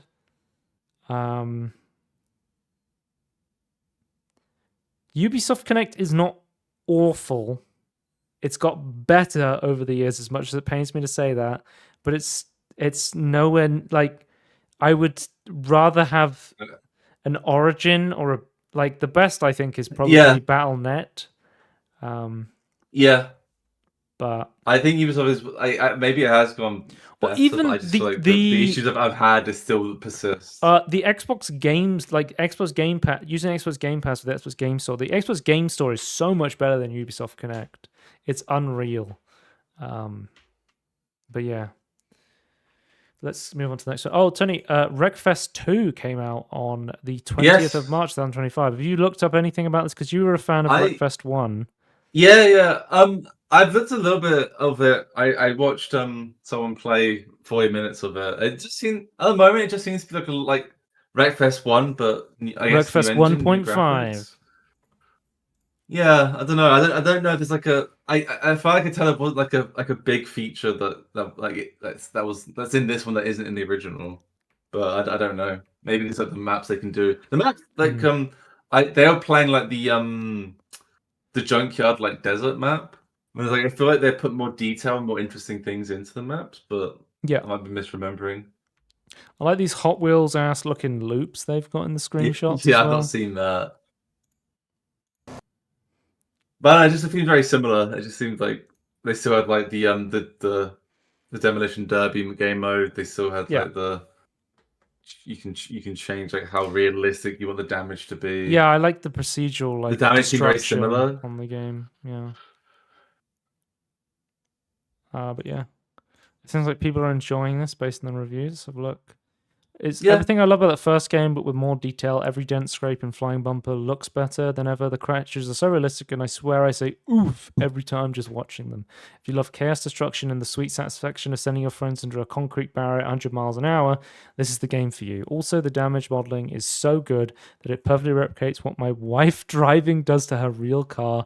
10 out of 10 would recommend, and also wouldn't trust her to drive my in-game cars. Well, that is certainly a review of all time. Yeah, I guess that's okay for a lot of people. I don't know. I just felt like I wanted like that to be like another feature they added that didn't exist in the previous games. Kind of what I would want, but I guess it's fine to be like, yeah, it's the same game with some improvements and graphically better and more detailed maps.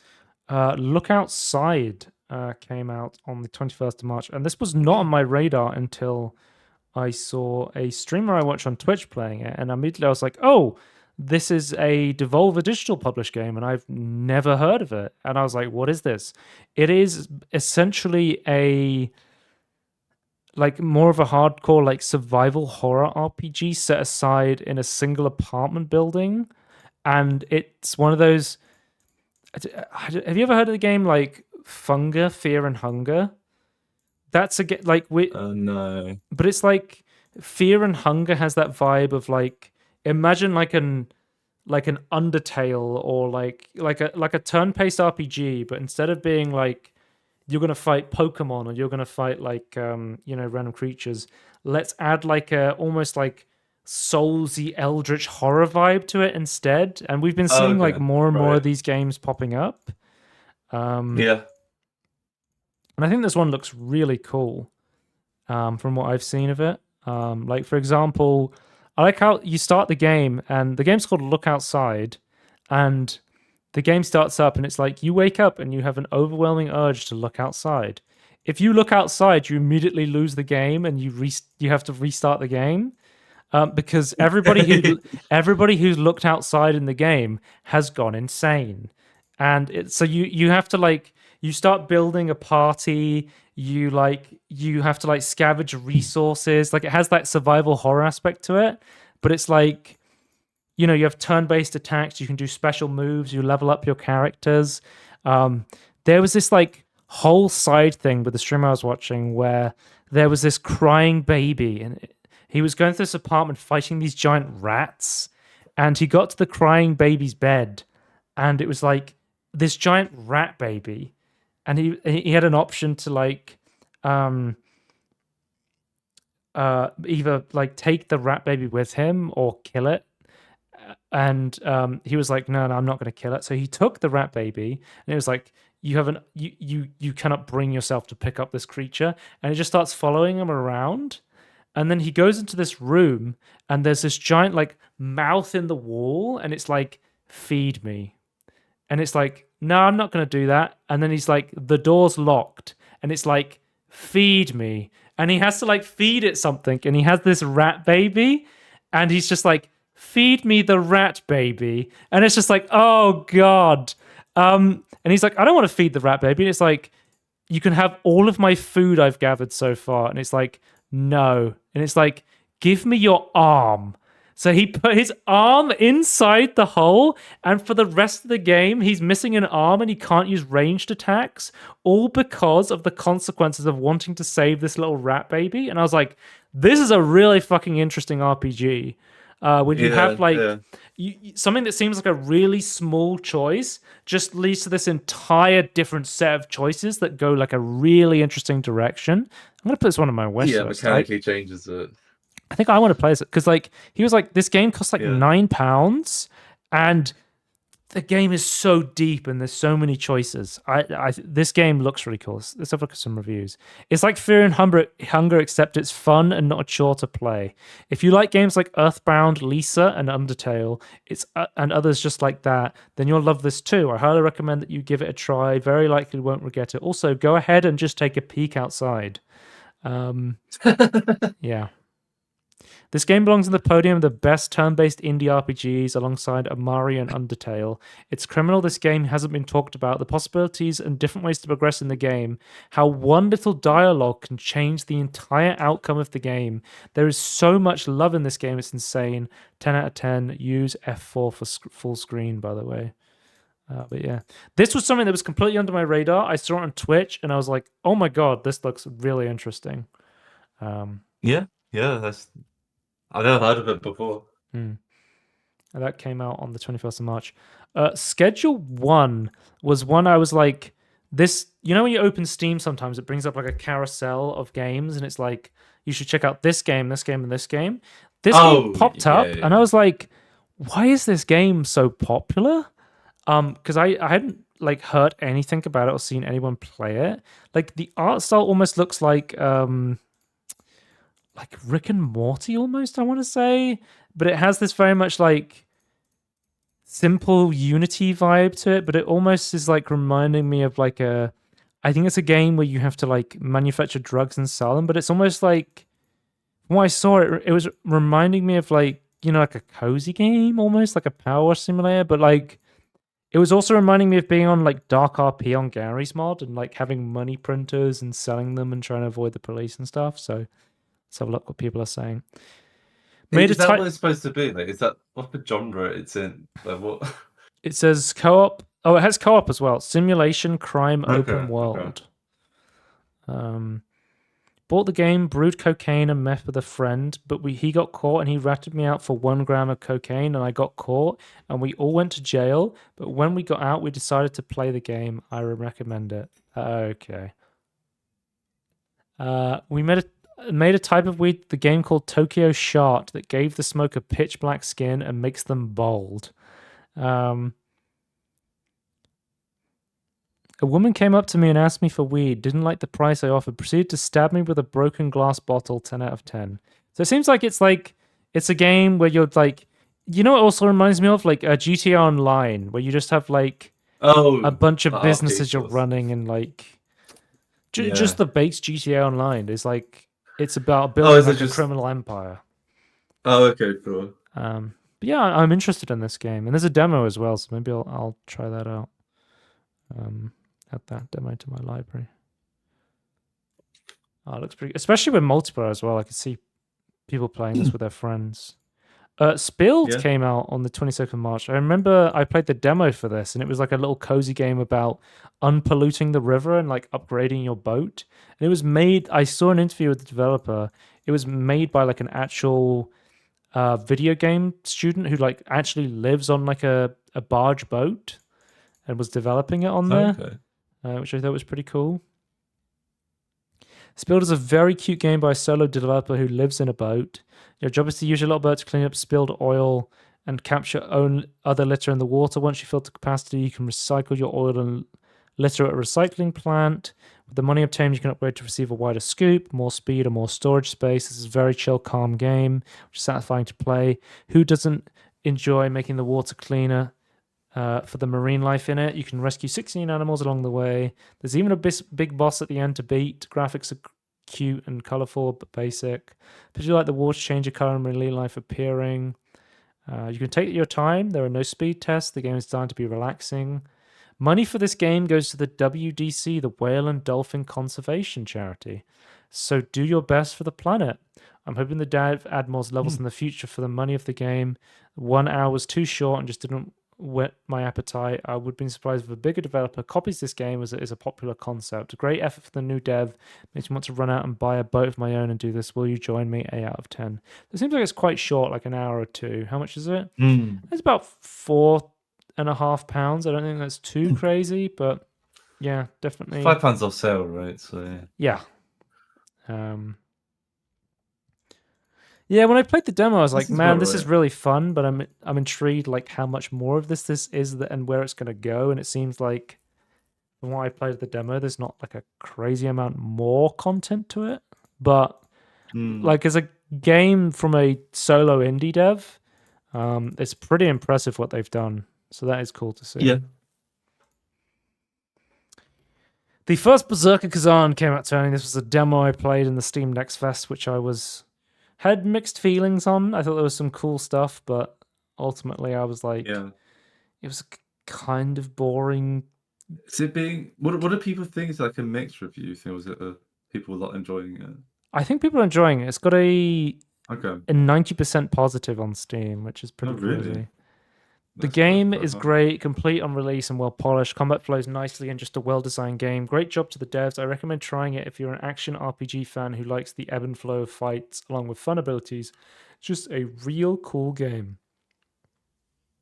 Fantastic game. Combat is amazing and can be fun even if you aren't a Souls-like veteran. I've heard like the patches that they've done are just to nerf bosses so far. So it seems like they're just trying to make it easier and more accessible as they go along. Hard as balls, you almost as hard as me. When I finally beat that boss after 20 attempts, didn't expect this to be so good. Yeah, it seems like something, action RPG Souls-like fans would like, but the way you upgraded items was just like so like Korean MMO. It was just like level 1 item, and then I found another item. It was like level 2 item, and I was like, I don't know. I thought I'd just. But is the rest of it good though? I don't know. I thought the combat was fine from what I played. Yeah. Interesting. I might give it it's intriguing to me, but yeah, I'm curious how it feels. Atom 4 came out on the 27th of March, and this is the brand new Britain This is Sniper Elite apocalyptic people, RPG. isn't it? Yeah, this is Rebellion. It's the Sniper Elite guys, and they also do the Zombie Army trilogy as well. They do a lot of like they have their series. They do smaller scale games, but they're like, there's a market for this. We're gonna make more Sniper Elite stuff. We're gonna make more Zombie Army trilogy. They did like some of the old Alien versus Predator games in the past as well. Yeah, I always thought they were bigger than they were, but I guess they're kind of a medium-sized studio. Yeah, I think that this is what you would call maybe like a AA studio potentially. Yeah. Um, I think I'd be. Yeah, that makes. but sense. I looked at this and I was like, oh, this is British Fallout. Apparently, I think it is more like British Stalker. It's more like a Metro or a store. Like it is more like a simmy game that it is like a an RPG sort of like Fallouty sort of game. It's much more about like conserving ammo, and you can't just like mow down a group of people. You have to kind of go through it more strategically. Apparently, as well as like going back like talking about the detective stuff, like the games you played, it's like it kind of like has like that sort of vibe that doesn't hold your hand, and depending on what questions you ask NPCs, they may or may not give you clues to like find stuff out. This is a game I was going to try on Game Pass, but unfortunately it came out after my Game Pass sub ran out. So I was like, okay. I'm actually kind of enjoying just going back into my backlog and playing some games I've been wanting to play for a long time. So I'm not super upset about missing Atomfall. Like hearing it was less Fallout and more Stalker made me go, that's kind of not my jam. But let's see what people have to say about it. Let me start with the negatives. The game is short, took me 17 hours. There's really not any variety to the enemies. The few vendors there are basically a waste of time. They don't really sell anything useful, and they never restock. The game looks good. Animation faces and enemies are not that great. Fighting your way through just simply isn't an option unless you turn down the difficulty, and even then they will still die very frequently. You will still die very frequently. Now, the positives, it's just a fun game to play with a unique atmosphere. The gameplay is kind of like a mix of Bioshock with some of the Last of Us mechanics built in. I explore a lot, and I could see there are many different ways to accomplish the quests in this game. In fact, you could literally just explore, never open the quest menu, and you could still beat the game whichever way you choose. Overall, I like it. It shows a lot of potential, but I really don't see how they can make a sequel and improve on the shortcomings. Cool. And then finally, Tony, the huge game that came out, Inzoi, The Sims Killer, came out on the 28th of March, and some people like this. I think it looks cooler than initially I saw from it. Like, I thought the feature where you could have like a microphone plugged in and it would like lip sync to you speaking and stuff like that was pretty cool. Yeah. I've known people have said there's a cool feature where you could take like a photo of a real life object in your house and use it as like a model in the world. It would like it'll turn a photo of something in your room and it will try and interpret its dimensions and make it a 3D model sort of thing, which I thought was really cool. Like it's taking a lot of ideas that I'm like, oh, that would be really cool in a Sims game, and then just doing them sort of thing. Yeah. I'm more interested now that it's out. I can kind of see it, but yeah, I still need to like investigate. I think it's not. Somebody says, I'm a 34-year-old man and I've been with EA since The Sims and back, and this is what we thought the game would eventually turn out to be. For years and years, we begged EA for a game like this and they never listened. The game is amazing and it's only on early access. The game has so much potential and that isn't funny. The game already beats out The Sim on the fact that it has most of the DLC content already in the game, and it's still in beta. EA has been greedy for too long, and now it's about to finally cost them. Good job, Krafton team. You guys have finally got a good thing going here, and please keep listening to your community. Don't be like EA.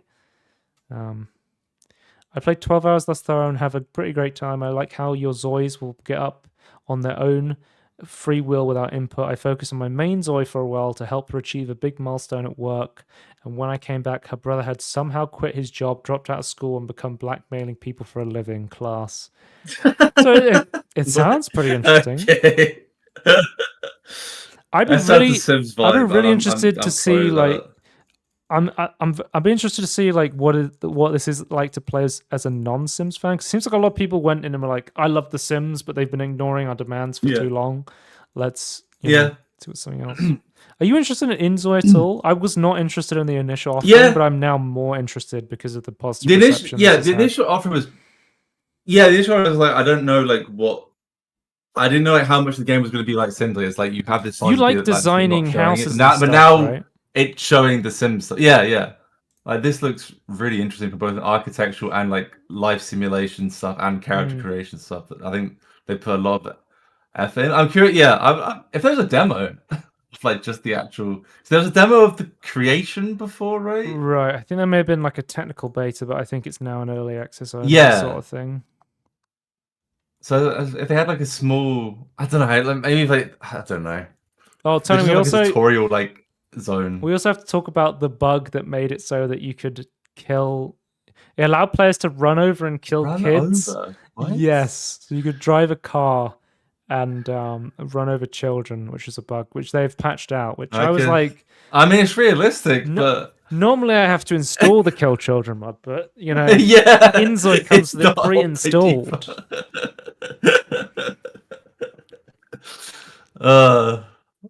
No, I'm more interested in it now that it actually has like some of the Sims elements and DLC that's not just like, oh yes, you know, like I assume like some like seasons will be in the game by default. It's like, oh yes, you need to buy a DLC for seasons to change. Okay. I think EA has rested on their laurels a lot with the Sims. Oh yeah, franchise, and because I thought it was a shame when the Paradox cancelled their Sims-like game, right? We weren't going to get competitive there, but Inzoi does. Because people have been asking for interesting. it. People have been asking for it. It's like it's well, people don't, now point like I don't like EA, and we want someone else to make a Sims-like game. Like, why does only Maxis make them? Yeah. Let's move on to quick news. League of Legends fighting game 2xK will have just 10 playable characters at launch, Riot confirms. A small roster could get the game in players' hand faster, though. I remember playing the beta of this and getting my ass absolutely handed to me. But I would be so interested in giving 2xKO another go now that I've started to play some fighting games. I'm actually really understand the core. Yeah, because I thought this game was pretty fun, not understanding what the hell was going on. And I love the animations and the League of Legends characters. So like yeah. I am interested to try this again because I liked the tag team mechanic sort of thing of it, where I could be like, I'm Yasuo and now I'm Brom and I'm going to tag team Ari and stuff like that. Yeah, that's always a cool thing. Yeah. 2v2. Well, you went with two characters, I suppose. Well, I think there's going to be a 2v2 mode as well, potentially. Yeah. And I was like, and I liked... Was that in the... I don't know. I only played... I think it was just tag in on the beta, potentially. Because I really liked multiverses because it got me and my friend to play a platform fighter together. Yeah, I think 2v2 fighting is a really cool idea. That's because the issue with like Overwatch or Marvel Rivals, it's like if I want to play this game, I can just get a bunch of my friends together and we can all play together on the same team. But with fighting games, it's almost always like a solo thing. So it's harder to get people interested in it when you have like big friend groups of people who want to play games with each other. So like tag team fighters is a good idea for like a more, because like Riot's big games are team games. They're like Valorant and League of Legends. So I think having an extra player in a fighting game might be a good idea. And then we also have GeoGuessr is getting a Steam edition for some reason. I actually have no idea why they're doing this. It would be a really good thing so the way the GeoGuessr website works is because Google charges for API access whenever people like look up Google Maps and stuff like that. They had to start charging money to people to play. So they had like a subscription model. So I believe you have to pay like a subscription in order to play like a bunch of the GeoGuessr modes. If they were like, hey, we're going to release it on Steam and it's like pay once and then you can just play as much GeoGuessr as you like, that would be something that I would be interested in. I think a lot of people would be interested in purchasing. But I doubt they want to drop the subscription model because they probably make a lot more money as a result of having the subscription model than they would from a one and done fixed price. Well, but like, if someone plays it for a really long period of time, then they're just gonna. But there is people like me who are like, I'm not going to pay a subscription to GeoGuessr, but I would drop like a one-time purchase on the Steam edition. What if it was like a middle ground thing? Like if you paid for like the base edition, like you have like limited number of plays per week, sort of thing. Yeah. Then I next don't. up, It probably still wouldn't quite. I don't know what the API cost is. That's the thing. I don't know like how big of a number we're talking about here. and then next up I we don't know if they kind of have. bundle it together. Oh, Microsoft is finally getting a visual update, Tony. I was talking to you about this. 'cause Yes, you went to it was like Minecraft. Yes, Minecraft Live, I and I have more information on as well as that. Like I've now the person I'm subscribed to like covers Minecraft news. Like talked about the Minecraft Live event. but basically the idea is you're going to have this thing called vibrant visuals, which can be toggled on individually by every player. So if you're in a server with people, it's kind of like having different resource packs, right? Yeah, it's client side. It's basically just turning a shader on, but it's like it's a first party shader effectively. I think this looks really good. Like I think it's almost Yeah. So like shader I want to level. know they apparently what they've done is like because a lot of shaders like I don't know if you I don't know if you've ever seen it or used shaders in Minecraft, but Right. like they'll have like the sun swoop through the sky and the shadows will be like completely off axis to the pixelation of Minecraft. Apparently, in this, they've deliberately went out of the way to add some artifacts, quote unquote, to make it so that everything is like pixel aligned. So all the shadows pixel are pixel shading. aligned. Yeah, I did. They do talk about this in the video. Yeah. Which I think is a really good idea. It's like that is like I personally don't care about that. Like I'm okay with shaders that just like make it look like fine. But like if Mojang is gonna implement that, like yeah, it has to be like that, right? I think this is really cool when you look at stuff like not just like the beautiful daytime, but like the deep dark biome now with the stuff. Okay. And I think it was Jeb was talking about like how he was saying like, oh, you're gonna want to like build your house so it faces towards the sun, so you get like the sunlight coming through your windows. For, your think house about your and windows screenshots and stuff like that. Yeah. I will say I do not like the look of the deep dark with the shaders on. I think they need to do some work on that. I don't think it matches the feel of what the deep dark looks like without shaders. Do you like the murky underwater stuff from like the water temple stuff? With the caustics and the light beams, yeah, looks great. I've actually never been to the deep dark inside Minecraft. So it's not bitty like this. It should. Do they show it on and off? I don't know if they show it off. They show it on, I think, only. This with the warden scene looks much better. It was like when you looked at the whole thing dark, that looked bad to me. That doesn't look right. I thought it looked pretty cool with it turned on. So yeah, it's just not it's not quite. There's something off about like just like so much of it, and I think it's maybe missing some color. Like it should maybe like be dark around it. I don't know what's wrong. I can't like quite describe what's wrong with it. It just seems off. But when you're like up close, like it seemed correct. Everything else, I like the look of, but everything else just seemed really good. Yeah, so they've said this is going to be even the water. I like the pixel. Yeah, they said it's going to be coming to Bedrock Edition first, and then they're going to be looking at getting it running on Java later. And then so my understanding is that they have a beta version on Bedrock already working and is like playable by the devs, and I think there's going to be an open thing at some point. And they have said they are going to make it for Java, but like they don't know how long that's going to take.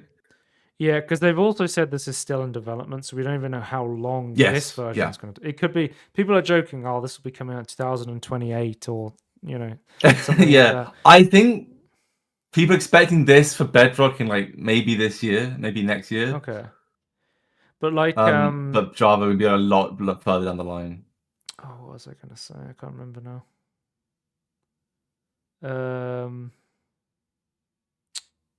Yeah, I don't remember what I was gonna say. I think this will be cool once this comes to like the base Java edition, and then eventually comes to mods. So like, you know, like how mods are always behind a version where they're updating to stuff, mod packs. Oh yeah. I think when I load up a mod pack and I'm able to just switch vibrant visuals on, that's when I'll be like wanting to jump back into Minecraft on like a sky block or something. Because they have access directly to like the engine and the code, like they should be able to make optimizations that modders just can't do. So I think it should run much better. Because you have The modded other optimizations like Nvidium and Sodium and Fabric Craft, yeah, stuff Sodium like that. the What's the Optifine what's the technically has it, Optifine? but Sodium's more.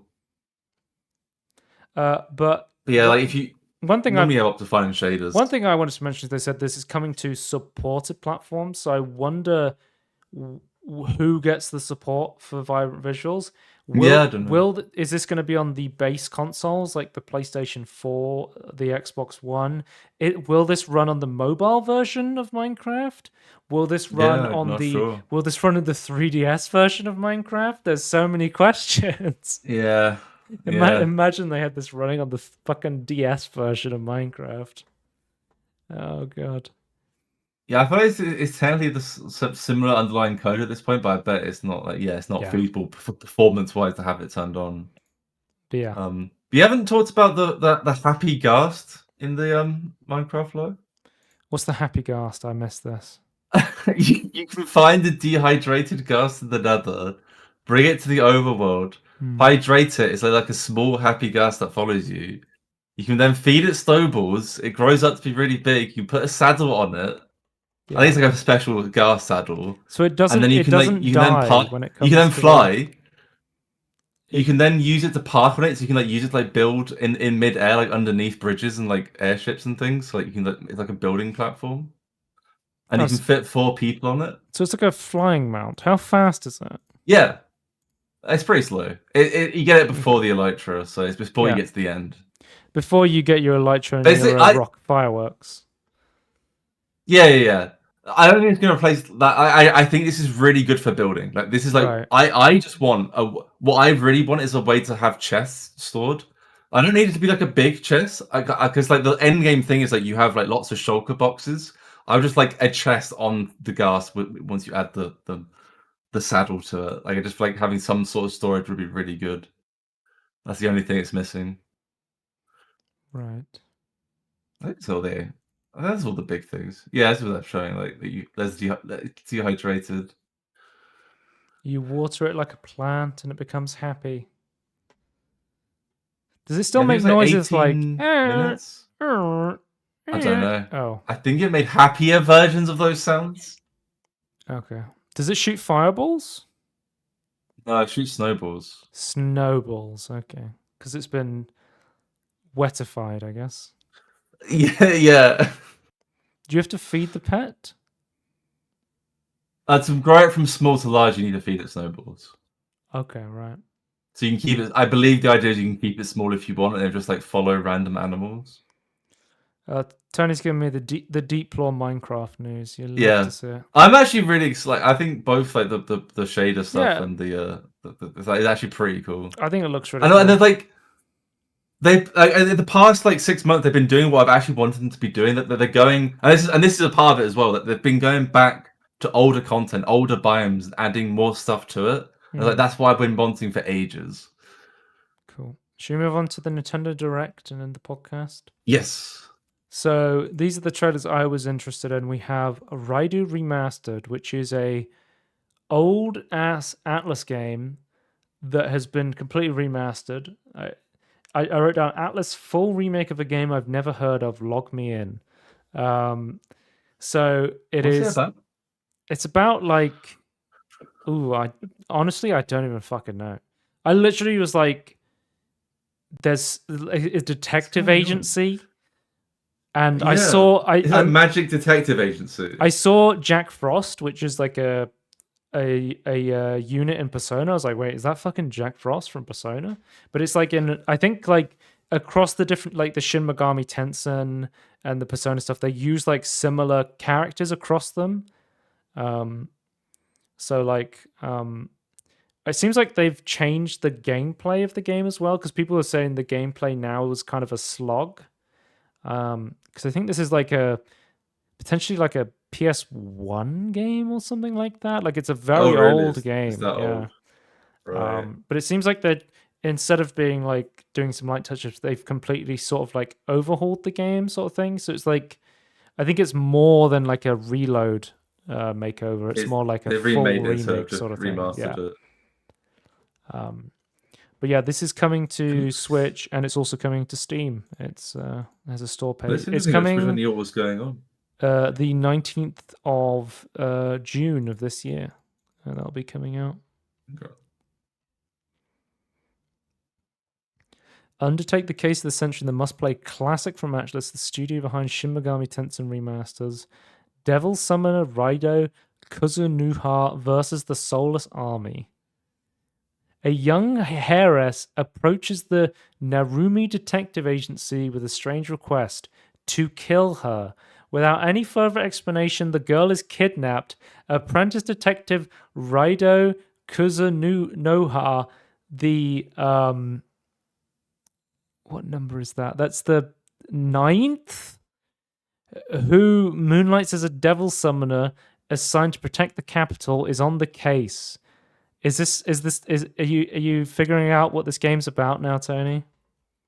No. Okay. No, that's the 14th, not the. Oh, sorry, the 14th. Yeah, so it's 10 and then it's 5 minus 1. We also got an announcement of a brand new Rhythm Heaven game.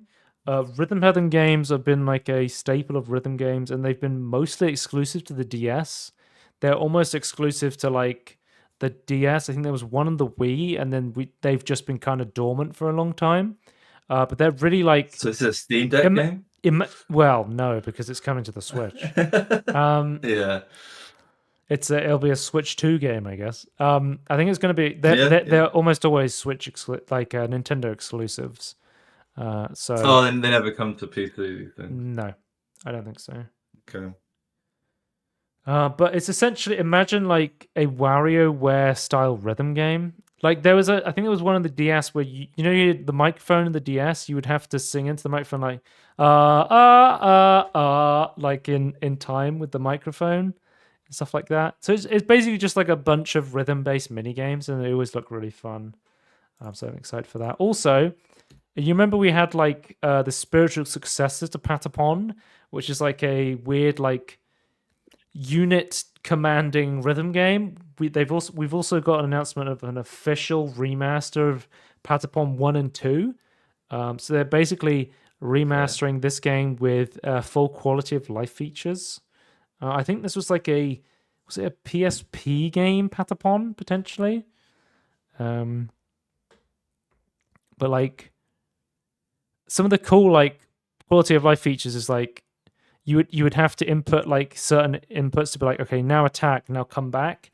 You can turn on a feature like always displays what you need to input into the system in order to input different like attacks or movement stuff, which I was like, oh, that's pretty useful. And this is also confirmed to be coming to Steam as well. Okay. So that you will be able to play this on PC and Steam Deck as well, which I think is pretty cool.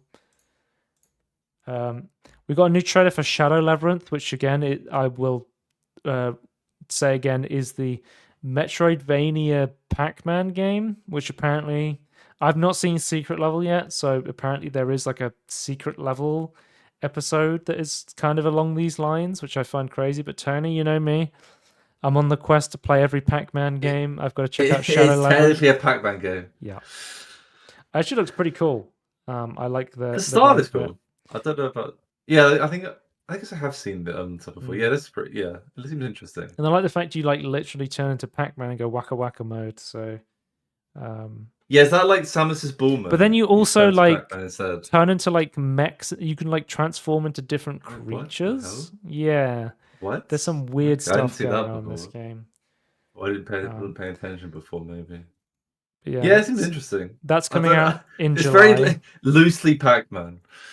And then also, Tony, speaking of Metroid, we got a brand new trailer for Metroid Prime 4 Beyond. And this is confirmed. Still coming to the original Switch. Okay. There was no news about the Switch 2 on this one. Again, these are all Switch 1 games. So I'm assuming this is going to be a cross-gen title. They'll probably have this on the Switch 2 as well. But like honestly, they showed a bit more gameplay and like a new puzzle mechanic. But they really didn't show much about this game. They're still keeping it very close to the chest with this one. It looks very much like the Metroid Prime remaster they just did, which was really good-looking game, especially considering the fact it's running on the Tegra X1. Like, that's such a good-looking game. I'm not the biggest Metroid. I like Metroid Prime, but I'm not the biggest Metroid Prime fan. I prefer like the more like 2D Metroid games. Yeah. But yeah, I think the puzzle mechanics look cool, and I'll probably check this one out. Might get it if it's like a cross, because I'm probably gonna pre-order a Switch 2. I think pre-orders are gonna go up after the Switch 2 announcement, but Tony, I think I'm gonna get a Switch 2. We will see. Try and get it on release. I will try and get a Switch 2, especially Okay. if they announce a Mario game at the Switch 2 Right. Direct next week. I'm so expecting that to happen. Like, oh, Switch 2 and Mario game coming. Yeah. This Mario Odyssey 2. Yeah. Then I'll have to get it. Or some other crazy just new franchise or new Mario franchise or something. But this game still doesn't have a release date yet, which I'm kind of like, oh, okay. Still coming at some point in 2025. Which I think the idea is that it's going to be a cross-platform title, so they're not going to announce it until the Switch 2 is fully revealed. And then finally, they also announced this idea of virtual game carts. So you know how like with game carts, you can take them out the console and put them into another console. They've now got this feature called virtual game carts, where you can basically take a game, and if you have your Nintendo account in a family group, this will allow you to like lend out your game, your digital game, to somebody else in your family group. It's kind of like like Family Share. It's like a really convoluted version of Steam Family. Steam Family Share makes this look really confusing and stingy. Yeah. So the way it works, Tony, is you have to be like connected to the same Wi-Fi network as the other person. So you would have to like physically come to the same house on the same Wi-Fi, because I think it's to stop people pretending to be in a family with each other.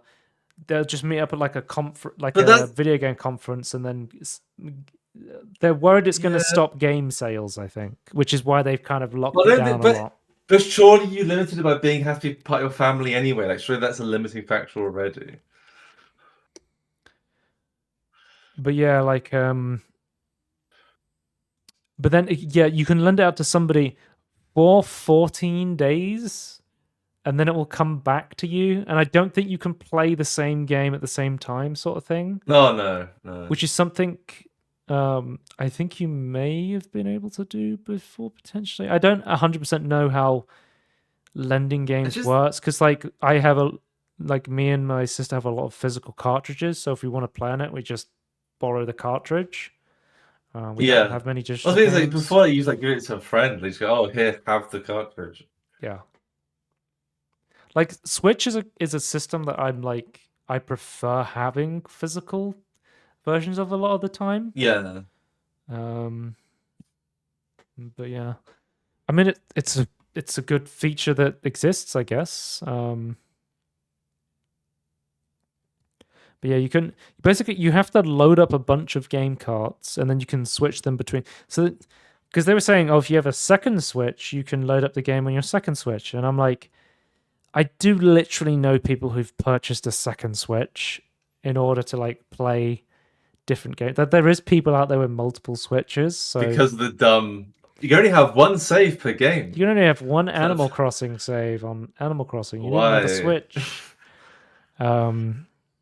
But yeah, I am in a I'm in a Nintendo family with my family members, and because it's a lot cheaper. Like a family membership to Switch Online is actually really cheap, considering if you have like multiple people in it. So per person sort of thing, yeah. Yeah, I think it's like £2 or £3 per person sort of thing. It's kind of pretty cheap.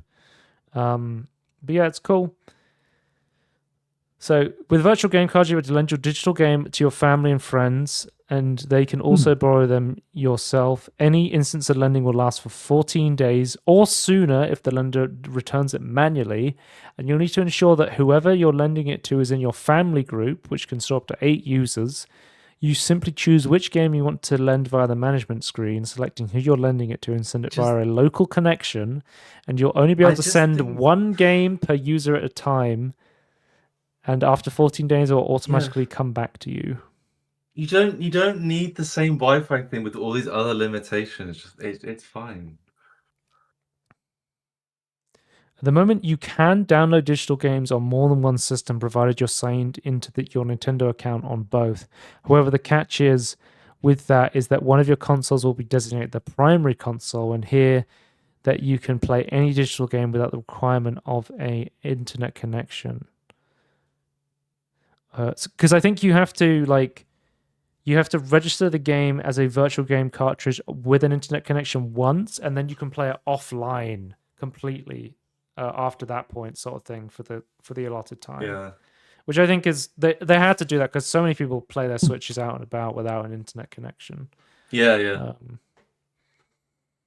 So yeah, I guess it's a useful feature, but it has limited uses, and it feels like the most Nintendo way to do it. So like, Yeah. you literally have to like with the DS with the Street Pass thing, where you had to like, you would walk past somebody with a DS. It's like you literally have to Street Pass your virtual games to somebody in order to lend them out for 2 weeks. I remember when the DS was coming out, so someone in my class like, "Oh, this is a really cool feature." And I was like, "That doesn't sound that cool," and then no one used it.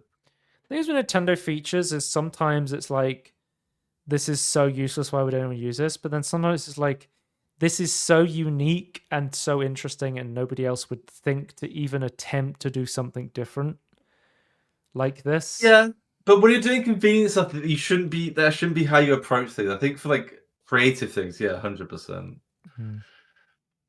But yeah, anyway, that's the end of the podcast. You can check us out, youtube.com/@everythinginbetweenpodcast, twitch.tv/scorn if you want to watch live, and shows.cast.com/everything-in-between-podcast if you want to listen to the audio-only versions on Apple Podcasts and Spotify.